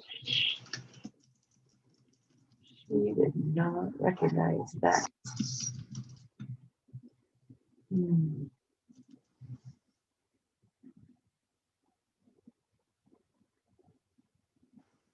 And once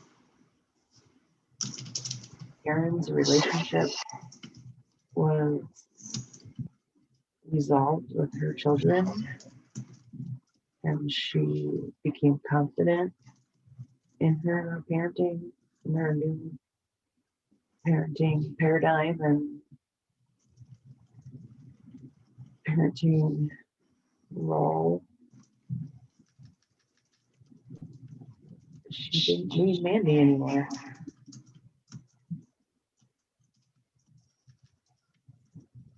And keeping Mandy as a friend would have only inhibited her after that point.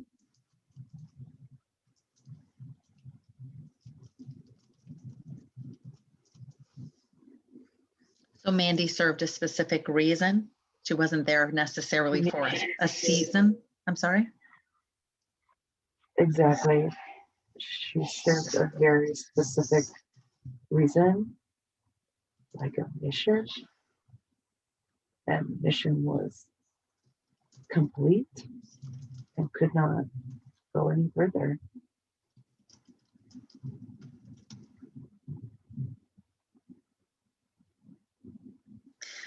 So does Erin hold any guilt over the way that relationship ended? Yes. Are you able to remove that guilt from her now and instead give her peace about that relationship and the purpose that it played in her life? Yes. Could you do that now, please? And then show her what it looks like and tell me when you're done.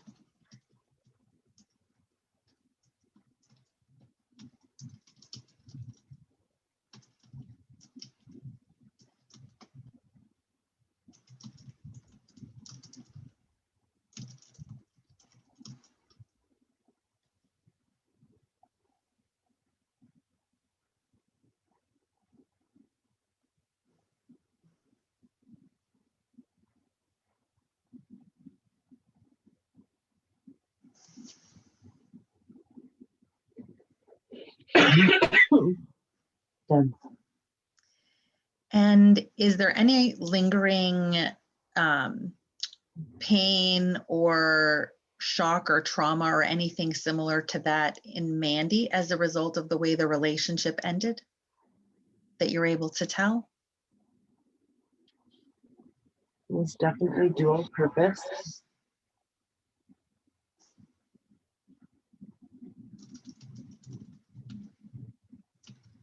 And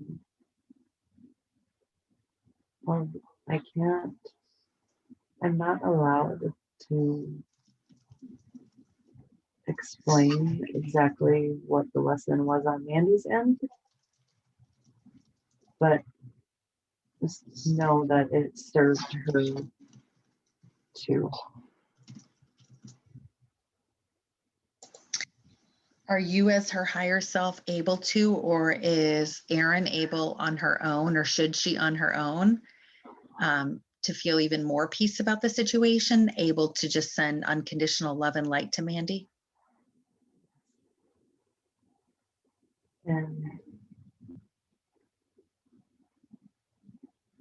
I'm supposed to know that Mandy sends me love and light as well. And so I missed the first part of that. Did you say you were sending her love and light? Yes. Okay. Are you able to do that now? Yes. And then you said Mandy also sent her love and light? Correct.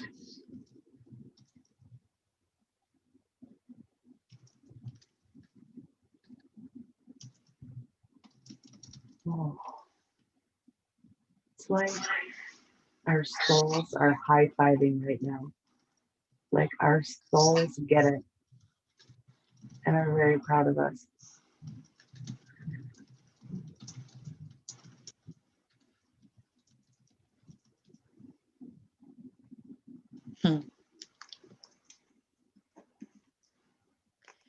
Is there anything else that's being held that's not bright and vibrant and beautiful colors in Erin's aura right now? And if so, could you tell us what it might be representing?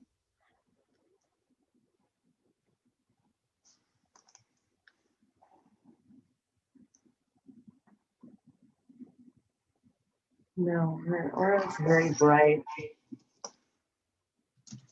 Just the gray around the outside, which will be slowly dissipating. Okay. What is Erin's newfound love and connection with dogs? What is that about? What can you tell us about that?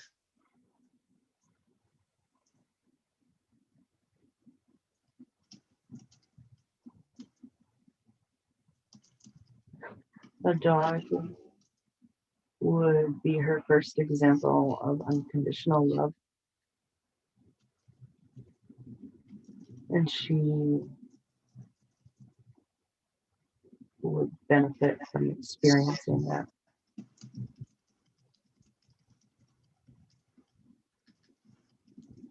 So is there a dog out there that she has already made a soul plan or soul contract with to spend a portion of their life together?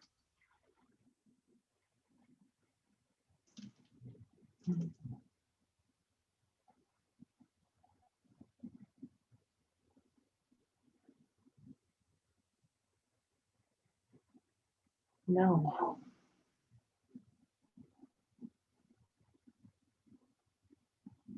So how would that relationship come into place then?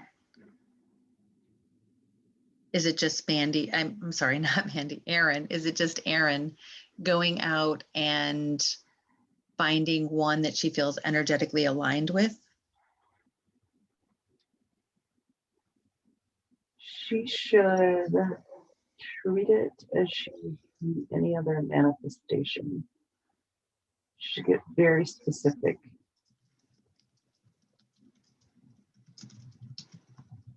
And as far as what she,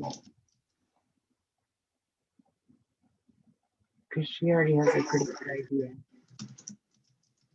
but she needs to make it more intentional. Know it as already is, and she will know when she finds it.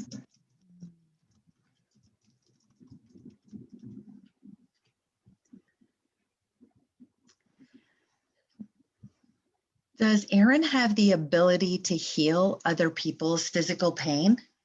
Yes. Did she heal her son's ankle that one time she described it being injured? She assisted. It was 50-50 because her son also is a healer.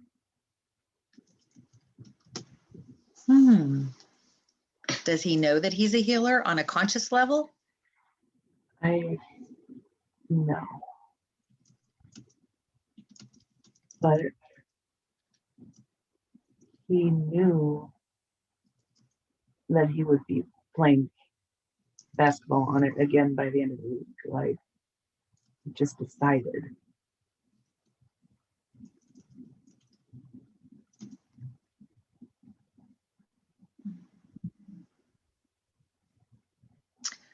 How is she meant to use this gift, or what can you tell us about this gift to kind of give her a sneak peek into what it all entails? Her gift to physically heal people. She needs to practice on people she trusts and can receive validation from, truth. But also,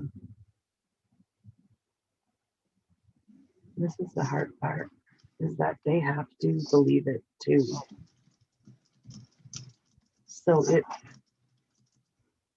may not always work. That's the hard part for her, because she needs to, it needs to work every time, or she thinks it does, or she's not doing it right, but she is. There's no way that she can get it wrong. It is dependent on the other person as well.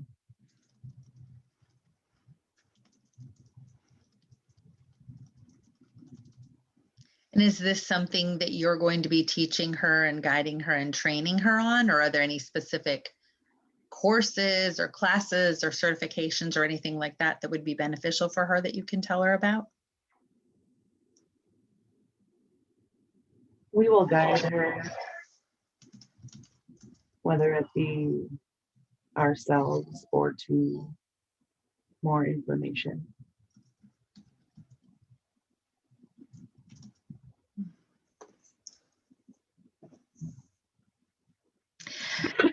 Erin has a feeling that she needs to have 3 months worth of food and water saved up. Is this fear speaking, or is this something that her higher self is prompting her to do? We are prompting her to be prepared in order not to be in the state of fear.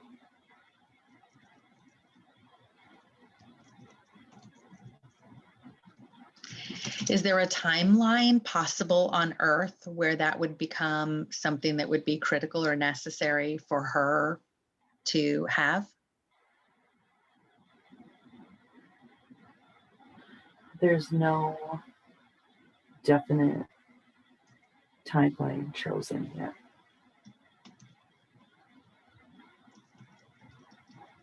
So it's kind of like a, just in case that timeline happens, have this prepared and in stock? Correct. There are multiple timelines that can happen. It will be needed, but it has not been determined yet.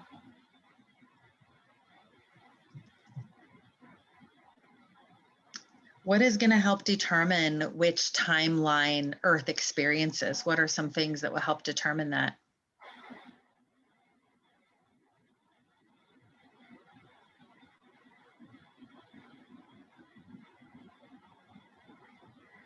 The collective consciousness.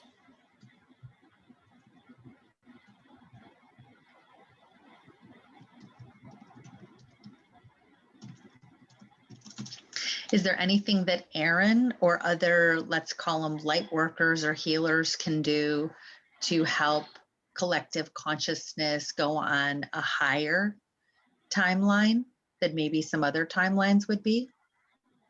And if so, what are some of those things that they could do? The highest timelines will be the hardest transitions.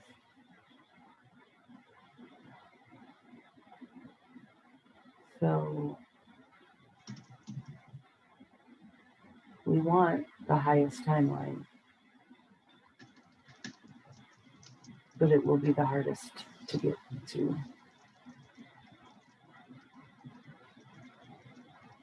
Is the highest timelines, are they a likely possibility or only a Yes. small possibility? It's a likely possibility. Yes. So what can light workers and healers like Erin and others do to help us get to these highest timelines? Are there things that we can do on a conscious level, or are we doing these things on a spiritual level?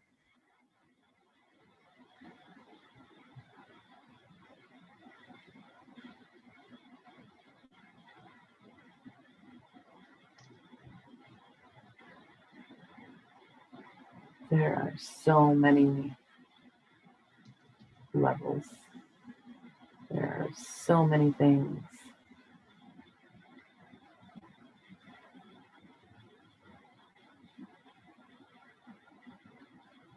that I can't possibly generalize it.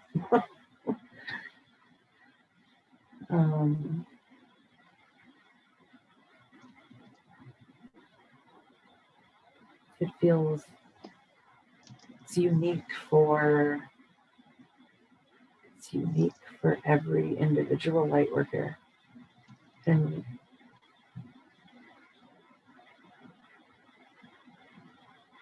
if we don't already know how to contribute, we will when the time comes that we need to contribute. And right now, Erin just needs to be prepared so that she doesn't fall into a state of fear.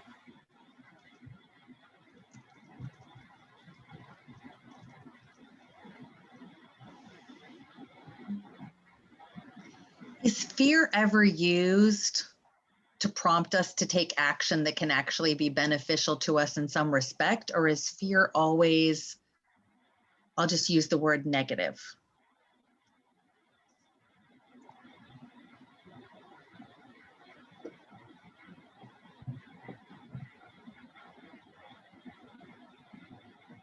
Fear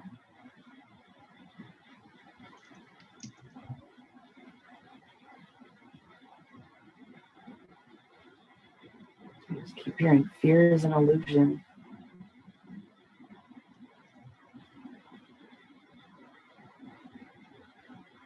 So since it's, sorry, go ahead. We have nothing to fear.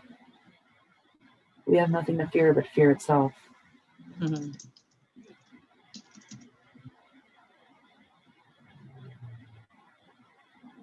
So since it's an illusion, there is no benefit to it? Correct.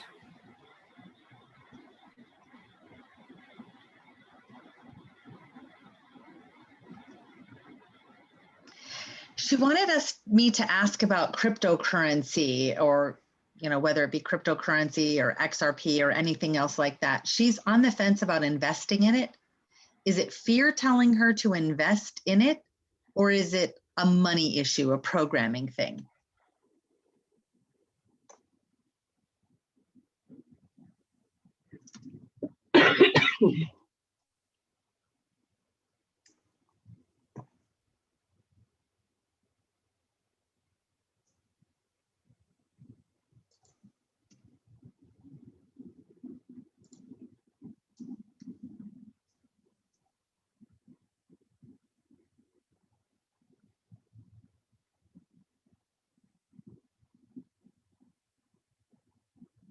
Investing in crypto is another example or level of being prepared. And that is why energetically it feels like the same internal struggle as the stocking up on food and supplies. But it is the same. It is a level of preparedness. the future. And yes, you should. So it is something that Erin should be doing? Yes. Should people in general, or are you just talking specifically about Erin? I can only speak for Erin.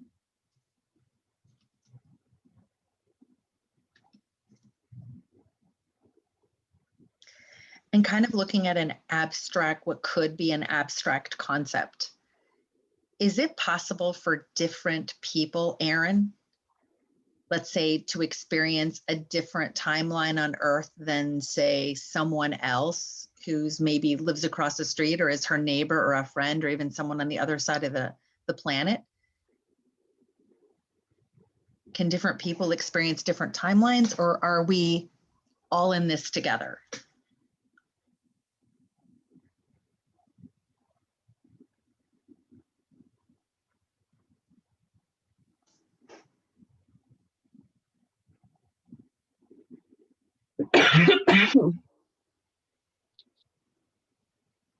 We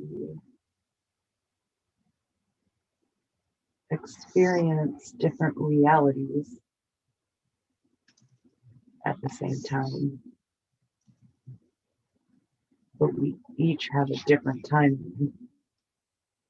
I'm not sure how else to articulate that. I see it in my head. We each have a different timeline, did you say? We each have our own individual timeline that is part of a collective timeline.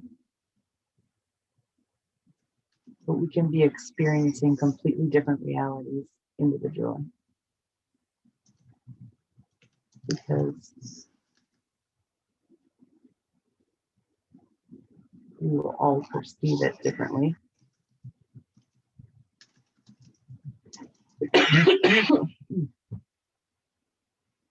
I guess I meant, and maybe I'll clarify by asking, if Earth were to, let's just say, for example, the financial system in Erin's world completely crashed one night. She woke up the next morning and the dollar was all gone and crypto had been implemented literally overnight. Is that the same timeline or experience that every person who lives on Earth would also experience? Or is it possible for some people to, I don't know, it's really abstract, experience something where that timeline doesn't exist for them?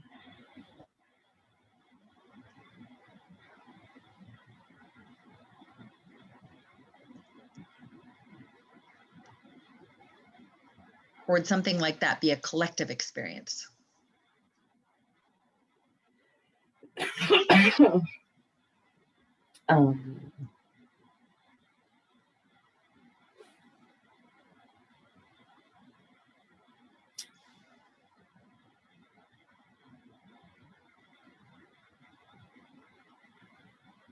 I don't feel 100% confident voicing what I'm hearing, but I'm just going to.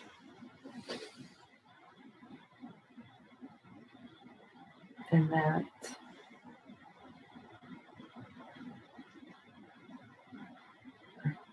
no.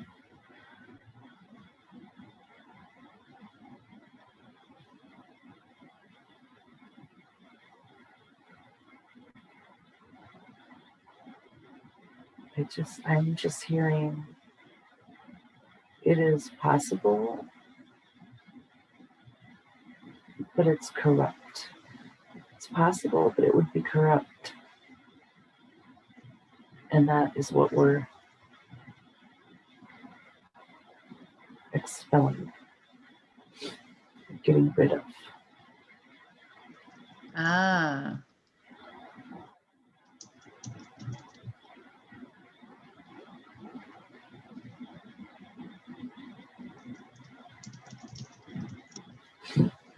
So is the saying kind of where we go one, we go all? Is that, so to speak, a more non-corrupt way to view timelines? Okay. And I just felt energy shivers when you said that. Yes.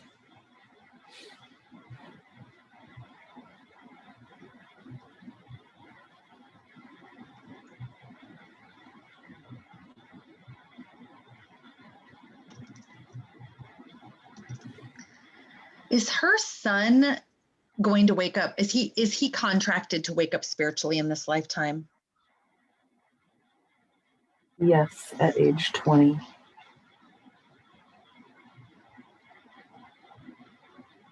Around age 20. Is there anything that Erin can do to best support him with regard to his spiritual journey? Or is that just something he's going to handle on his own?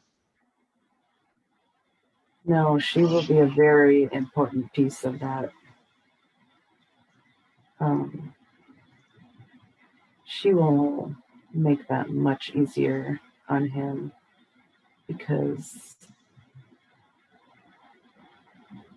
he's gonna have a hard time with his dad.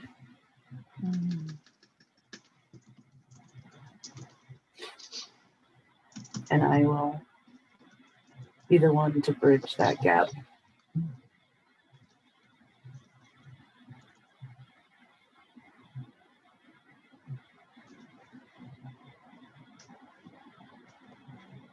Is her daughter meant to wake up spiritually in this lifetime?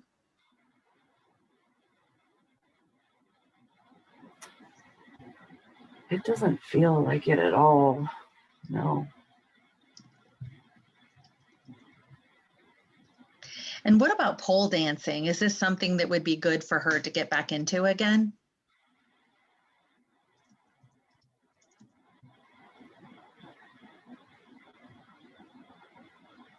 Yes. It is part of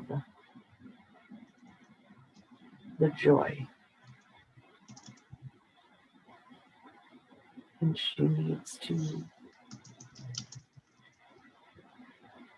do it solely for that reason, not for attention, not seeking validation from others, just because it brings her joy.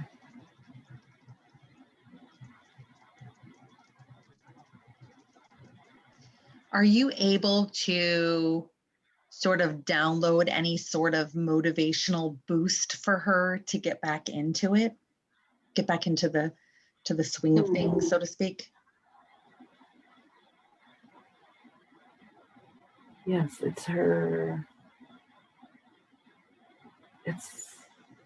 suppressed feminine. Her feminine energy has been suppressed since she stopped. And I can just help her get that moving, so to say. It will definitely help. Are you able to do that now and show her what it looks like and tell us when you're done? Yes. It is. This is super fascinating. It is suppressed in her right hip. And that is why she has been feeling the energetic tingle, weird things in her right leg. And her appointment with Betsy tomorrow will help her release it.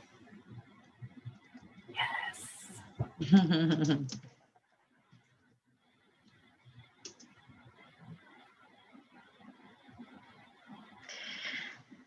And what lessons has she learned as a result of having the mom that she did?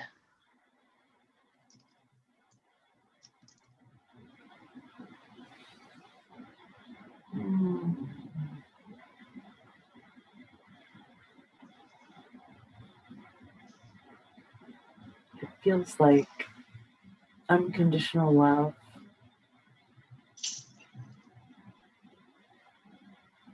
And she sees now how many conditions have been put on hers.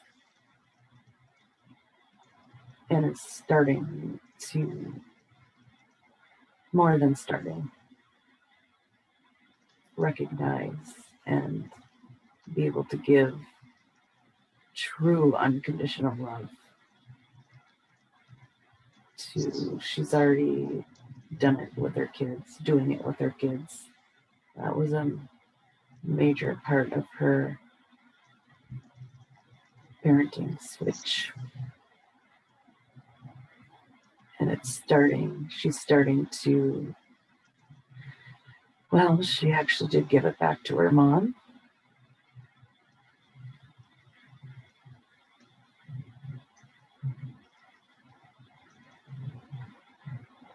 And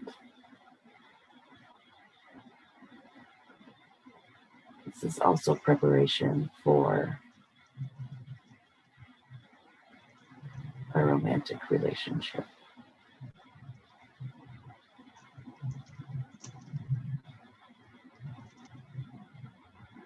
And what do you mean when you say she gave it back to her mom? Do you mean she gave her mom back unconditional love, even though she didn't get that from her mom? Correct. She transmuted it.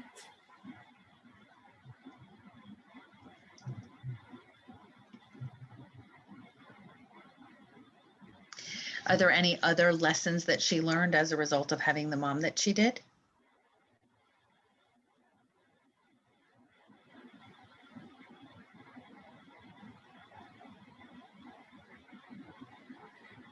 She is in the process of learning another one, the second one, which feels like the only other one, which is to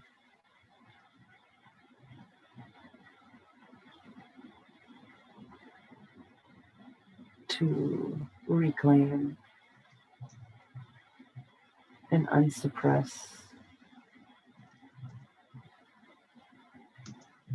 forever her feminine energy, which is more dominant.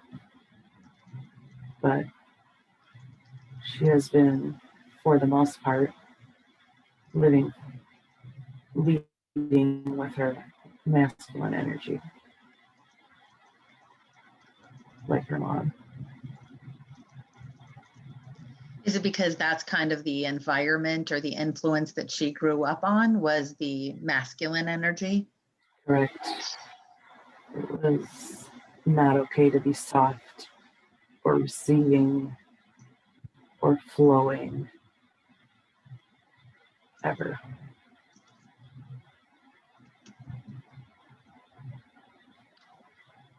And you said you already did help get that feminine energy side of her flowing again. Is that right? Or is there more that can be done in this area? I just want to say that is why pole dancing feels so good to her, because it starts activating that feminine energy that wants to come out, that wants to be used and felt and dominant.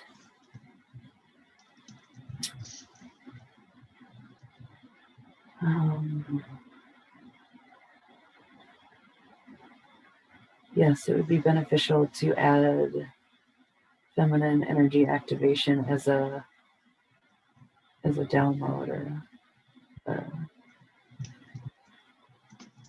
words don't matter. I know what they're doing. I know what I'm doing. Okay, yeah, just tell me I when will that's do done. it. Yeah, tell me when that's done.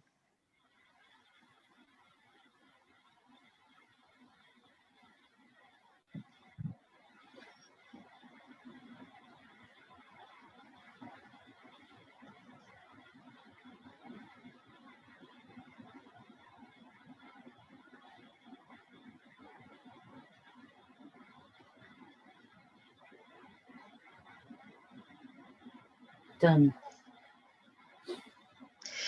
Is this, as far as you are able to tell, is this misbalance between feminine and masculine energy something that's fairly common among people in American society, at least?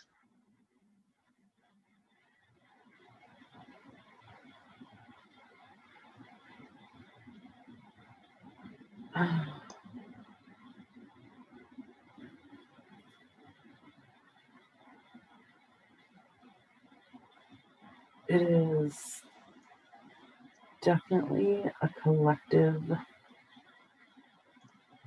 issue. Mm. But it's like, it's the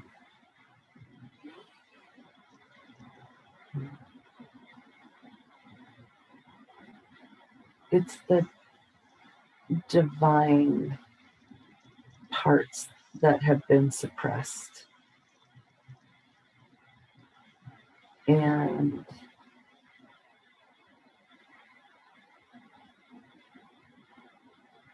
it is a large number of soul contracts or soul lessons involve suppressing their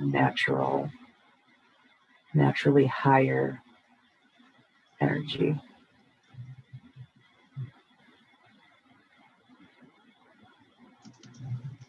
And so I understand that. Do you mean there are a number of souls who came here to help try to balance that in the collective? Is that what you're saying? Or am I misunderstanding?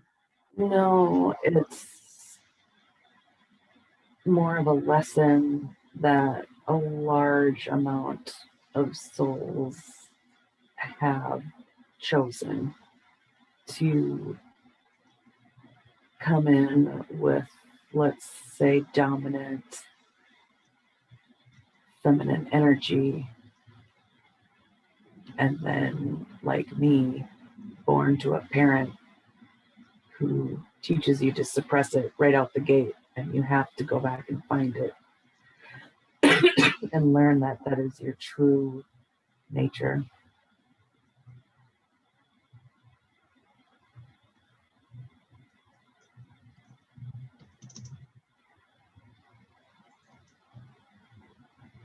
So this was one of the things that Erin had pre-planned, so to speak, to. Yes. Okay, yes, okay. All right, and how did Erin and I meet? I know she said she found me on TikTok, but how did her and I really get connected?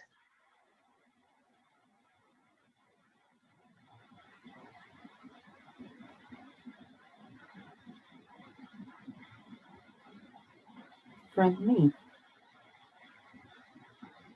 From her higher self? Yes. And how did you connect us?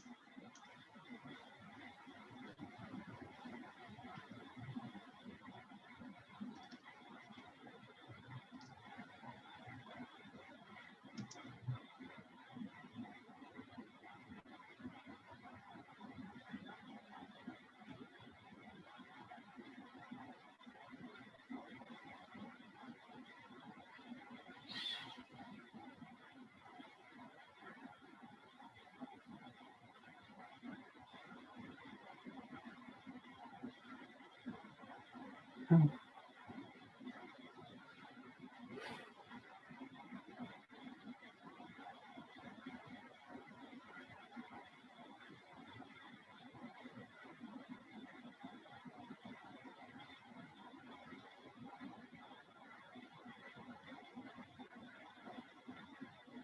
Was it like an energetic type of connection, or how did it happen? Did we meet astral traveling? Mm. Have we known each other in other lives? I guess I'm just curious. These are just some of the answers I Right. hear from other people. Erin picked you specifically to help her gain this information it was an agreement. A pre-birth agreement? Yes, for both of us. Ah.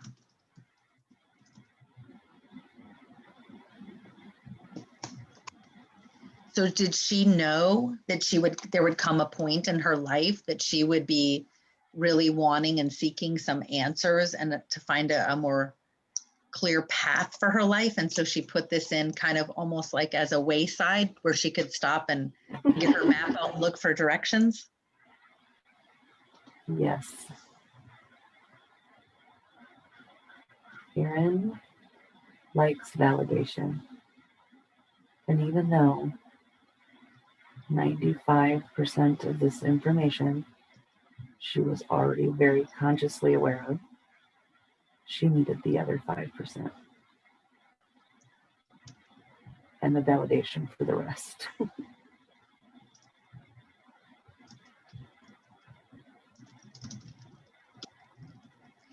And before we end this session,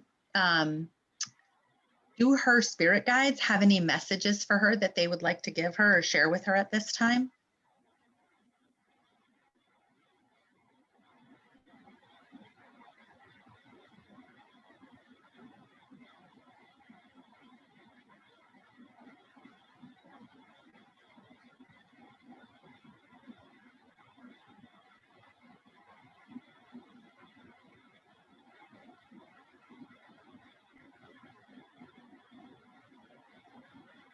She upgraded spirit guides, which was a new concept for her recently. And she has not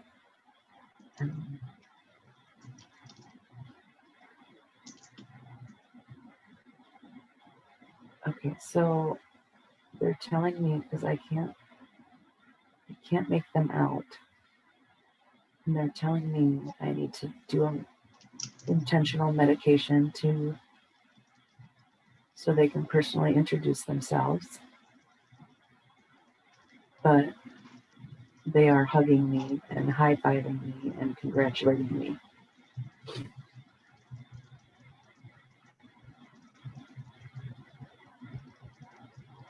Congratulating her for what? I think she might like to hear it. I guess I just know for everything, all the work I put in and everything I've learned and everything that I've been open to and my faith and my trust. And yeah, thank you for making me say that. It'll be good to go back and read. Yes. And are there any other messages that either her guides or her higher self would like to give her before we end this session?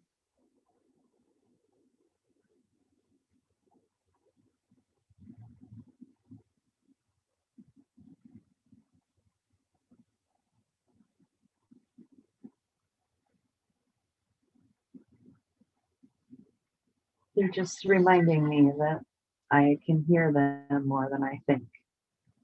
I mean, more than I'm giving myself credit.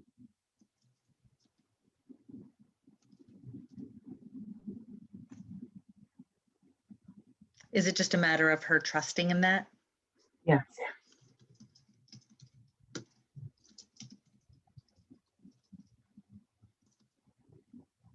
Anything else?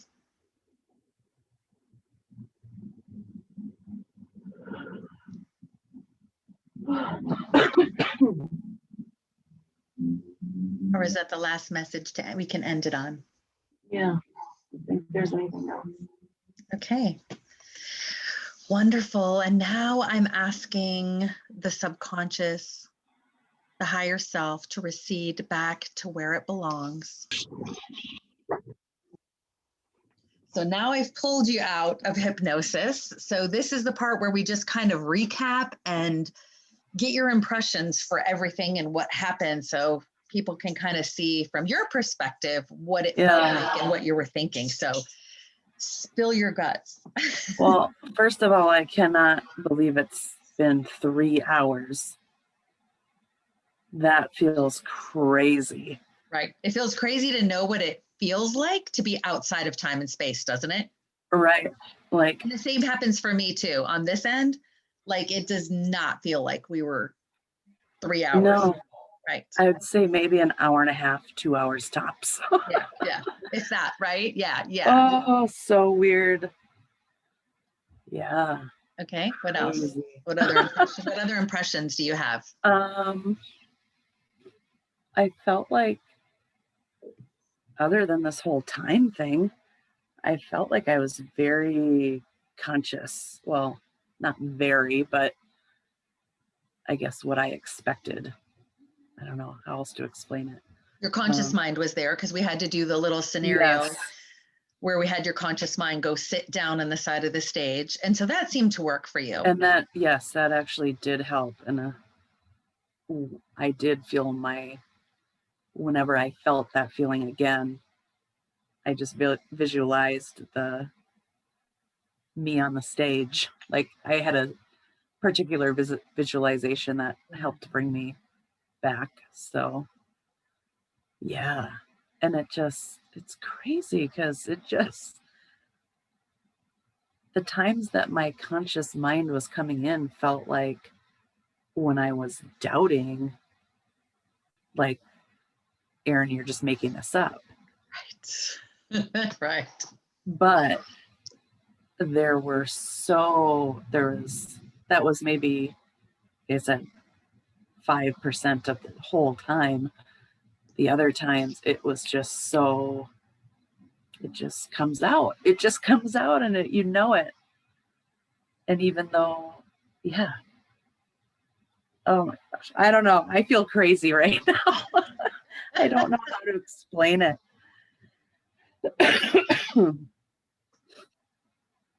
But So you pretty much remember most or all of the things that you said. Is that right? I thought I did, but now that you're asking me, I don't know. Well, and that's the kind of the impression I like to get your impression of it, because a lot of people do feel that way when they're under. They're like, I'm fully conscious, I'm fully here. This isn't working. This isn't working. I know all this. And your ego is in the background going, you already know all this. You're not even under hypnosis. You're just making all this up. And so, but when you come out, it's kind of like, wait a minute, I really think I was under. Yes. Kind of foggy, a little bit foggy. And then a lot of times when you're coming out, some people tell me they get like a physical sensation of whoop, like I'm back here, like, whoa, like it really was like my higher self was taken over type of thing. I didn't have that, but I've never been on the spectrum of people who can feel things. I'm usually not one of them. Got it. Not a feeler. I'm a seer and a knower. Right. So something to remember, or some things to keep in mind, is you want to drink lots of water and keep hydrated, which is always a good idea anyway, right? I hear that repeatedly from people under hypnosis, their higher selves. Pretty much everyone. If I would have asked the question, does she drink enough water? The answer probably would have been no, even if you drink, like, you think you drink a lot every day, right? It's a huge thing with our higher self. Like it really is. It's a really important thing that they bring up a lot about being basically overhydrated, be really, really hydrated. So particularly now, you want to make sure that you get very hydrated, and it might take a sleep cycle or two for all of this to fully integrate. Yeah.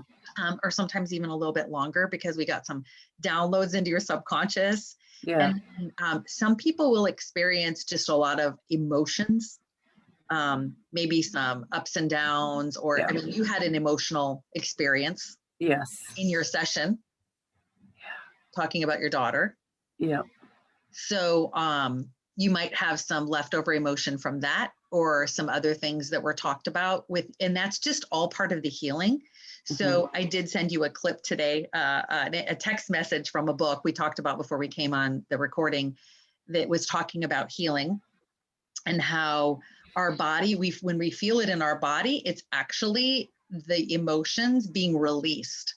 And so there could be some more release, so to speak. Yeah. And then you're going to be having all of that stuff be dissipating. Yay, right? That's awesome. Following your joy. And so you said in your intake that, gosh, I want to get into pole dancing because that's when I was happiest. Well, we got the answers to all that now, but you said, but yeah, then it's challenging because I have this pain, but that is the cure for the pain, right? That and doing anything that brings you joy, those little choices that you make every single moment about what's going to bring you the most joy, right? Yes. Is getting on that pole and dancing going to bring me more joy, or sitting with a book? Ooh, that's probably a hard one. I probably shouldn't have used that one, but No, I know what you mean. I feel like I need to just start with the smaller, like start with the smaller things that maybe joy that doesn't necessarily require or inhibited by the pain that I am experiencing right now. Right. order to dissipate it. To heal. Yeah. To heal. Yep. Are you going to have that turkey sandwich or peanut butter and jelly? What brings you more joy, right? Oh, that's a hard one too. Oh, yes. Yeah, I know when I integrate, I sleep more than normal. So that's always my sign. I don't ever beat myself up anymore for sleeping a lot, because I've come to learn that that's how my body integrates, is through sleep. So that's awesome. It works for me. It's my favorite thing. Yeah, that's awesome. So any other comments you want to make, or any questions that you have before we end it? And I'm not rushing you, so whatever you want. No, I know. I feel like you cannot imagine my excitement when I literally watched myself marry a prince. Like, I want to dig into that. And I don't know, part of me feels like it was more so I don't know. It's hard to believe, obviously, that was a past life. It felt more so like a metaphor, or a past life that is also a metaphor, I guess, could be. And I did actually mean to ask that, and then I got distracted with other things and forgot to ask that. I did mean to ask that because I kind of got the same feeling too. Right. And then but that's okay. Same thing with the scientist. By that time I knew that, like, I wasn't him, and they were showing me him for a reason. But yeah, I don't know. I had to stop my brain from trying to figure that one out. Well, I will tell you something. I'm sorry, go ahead. Yeah. I was going to tell you, I'll tell you this, that something that I've learned is that, you know what the Akashic Library is, right? Yes. Okay. So before we come here, we can imprint other lives that were not lives that we have lived onto us before we come here and take the form of Erin. Okay. So before you came here, you could have chosen that princess life that was physically lived by another soul, another life from someone else, to imprint it on you here, onto your soul, so that it would be carried in you, so that you would have that imprint, as a best word, that imprint of, this is something that's possible. This is what it looks like. This is happiness. This is bliss. This is joy. Whatever it is that you would want to get out of that. Yeah. And just as if you had lived it. So had I asked your higher self, is that, and I sometimes do that, is that a life that she actually lived herself, or was that an imprint from a life that someone else lived that she chose to carry with her in this lifetime for whatever reason? And sometimes I'll hear from the person's higher self, well, the first two lives you looked at were hers, but the third one was an imprint. Yeah. Yeah, that totally feels, because even just going back to it, I couldn't 100% sure say that it was actually me. It felt, other than that first one where the guy had my hands up against the wall, like I knew that was me. But the other two, it felt like more so like I was watching. I was an observer more than the actual. Got it. Which is fine, because even if it's an imprint, you chose it for a reason to help you with the journey here. So it doesn't matter. No. It really doesn't. We can borrow other people's lives, so to speak, like from a library, right? You borrow a book, you borrow other people's lives. And that's why I've been told by other people's higher selves that you can have, 50 people around the earth claiming that they were the Queen of Sheba, or they were, whoever, they were Moses, or they were Mary Magdalene, or whatever. because they took the imprint of that life. They borrowed that book from the library and imprinted onto their soul, so they could have whatever it is they wanted about that life to help them in this current incarnation. That makes total sense to me. Yeah. Interesting. I'm sure now that will be popping up in my awareness, everything, my TikTok feed. Right?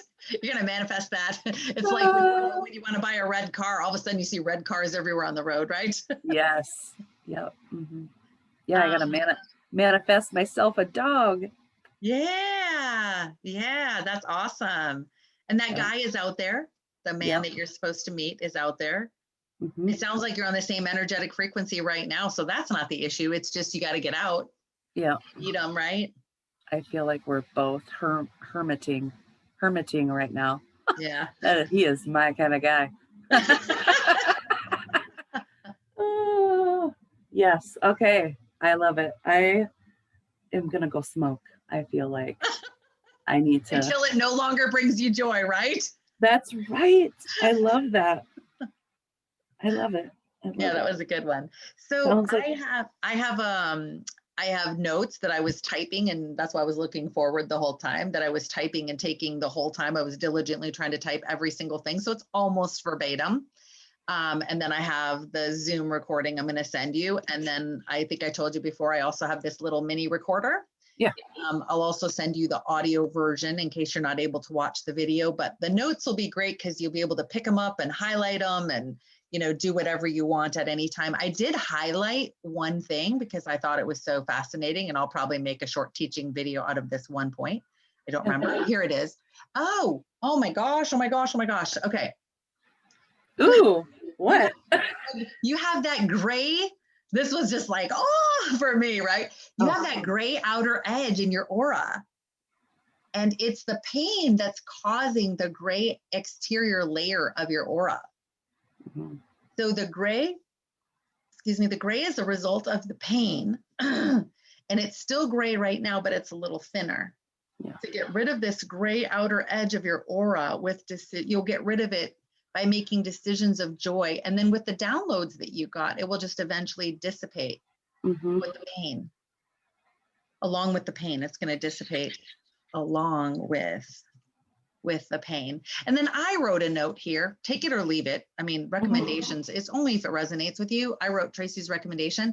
There's this really great book. And I read the book years ago and I took the course. It's called Change Your Aura, Change Your Life. Oh, cool. Yeah. And they have a course that they do online. And it was when I was fairly new in my spiritual journey. I took this course and I loved it. And they really teach you how to work with your aura and setting the colors, and like, it's really in depth. It's really interesting, really good. But the course was really good. Okay. Really good. Very step by step, but a very, very good course. So anyway, again, it's called, and I forget the woman's name. I think the guy who co-authored it with her, his name is Dimitri something, if I'm not mistaken. But anyway, look it up. It's called Change Your Aura, Change Your Life. But I have it in my notes here. I highlighted that portion. But I just thought that was fascinating when I asked that question about your aura. That was fascinating. Yeah. See, and I must have really known that one because it doesn't seem fascinating to me. Like, it just seems like, duh. Like, isn't that weird?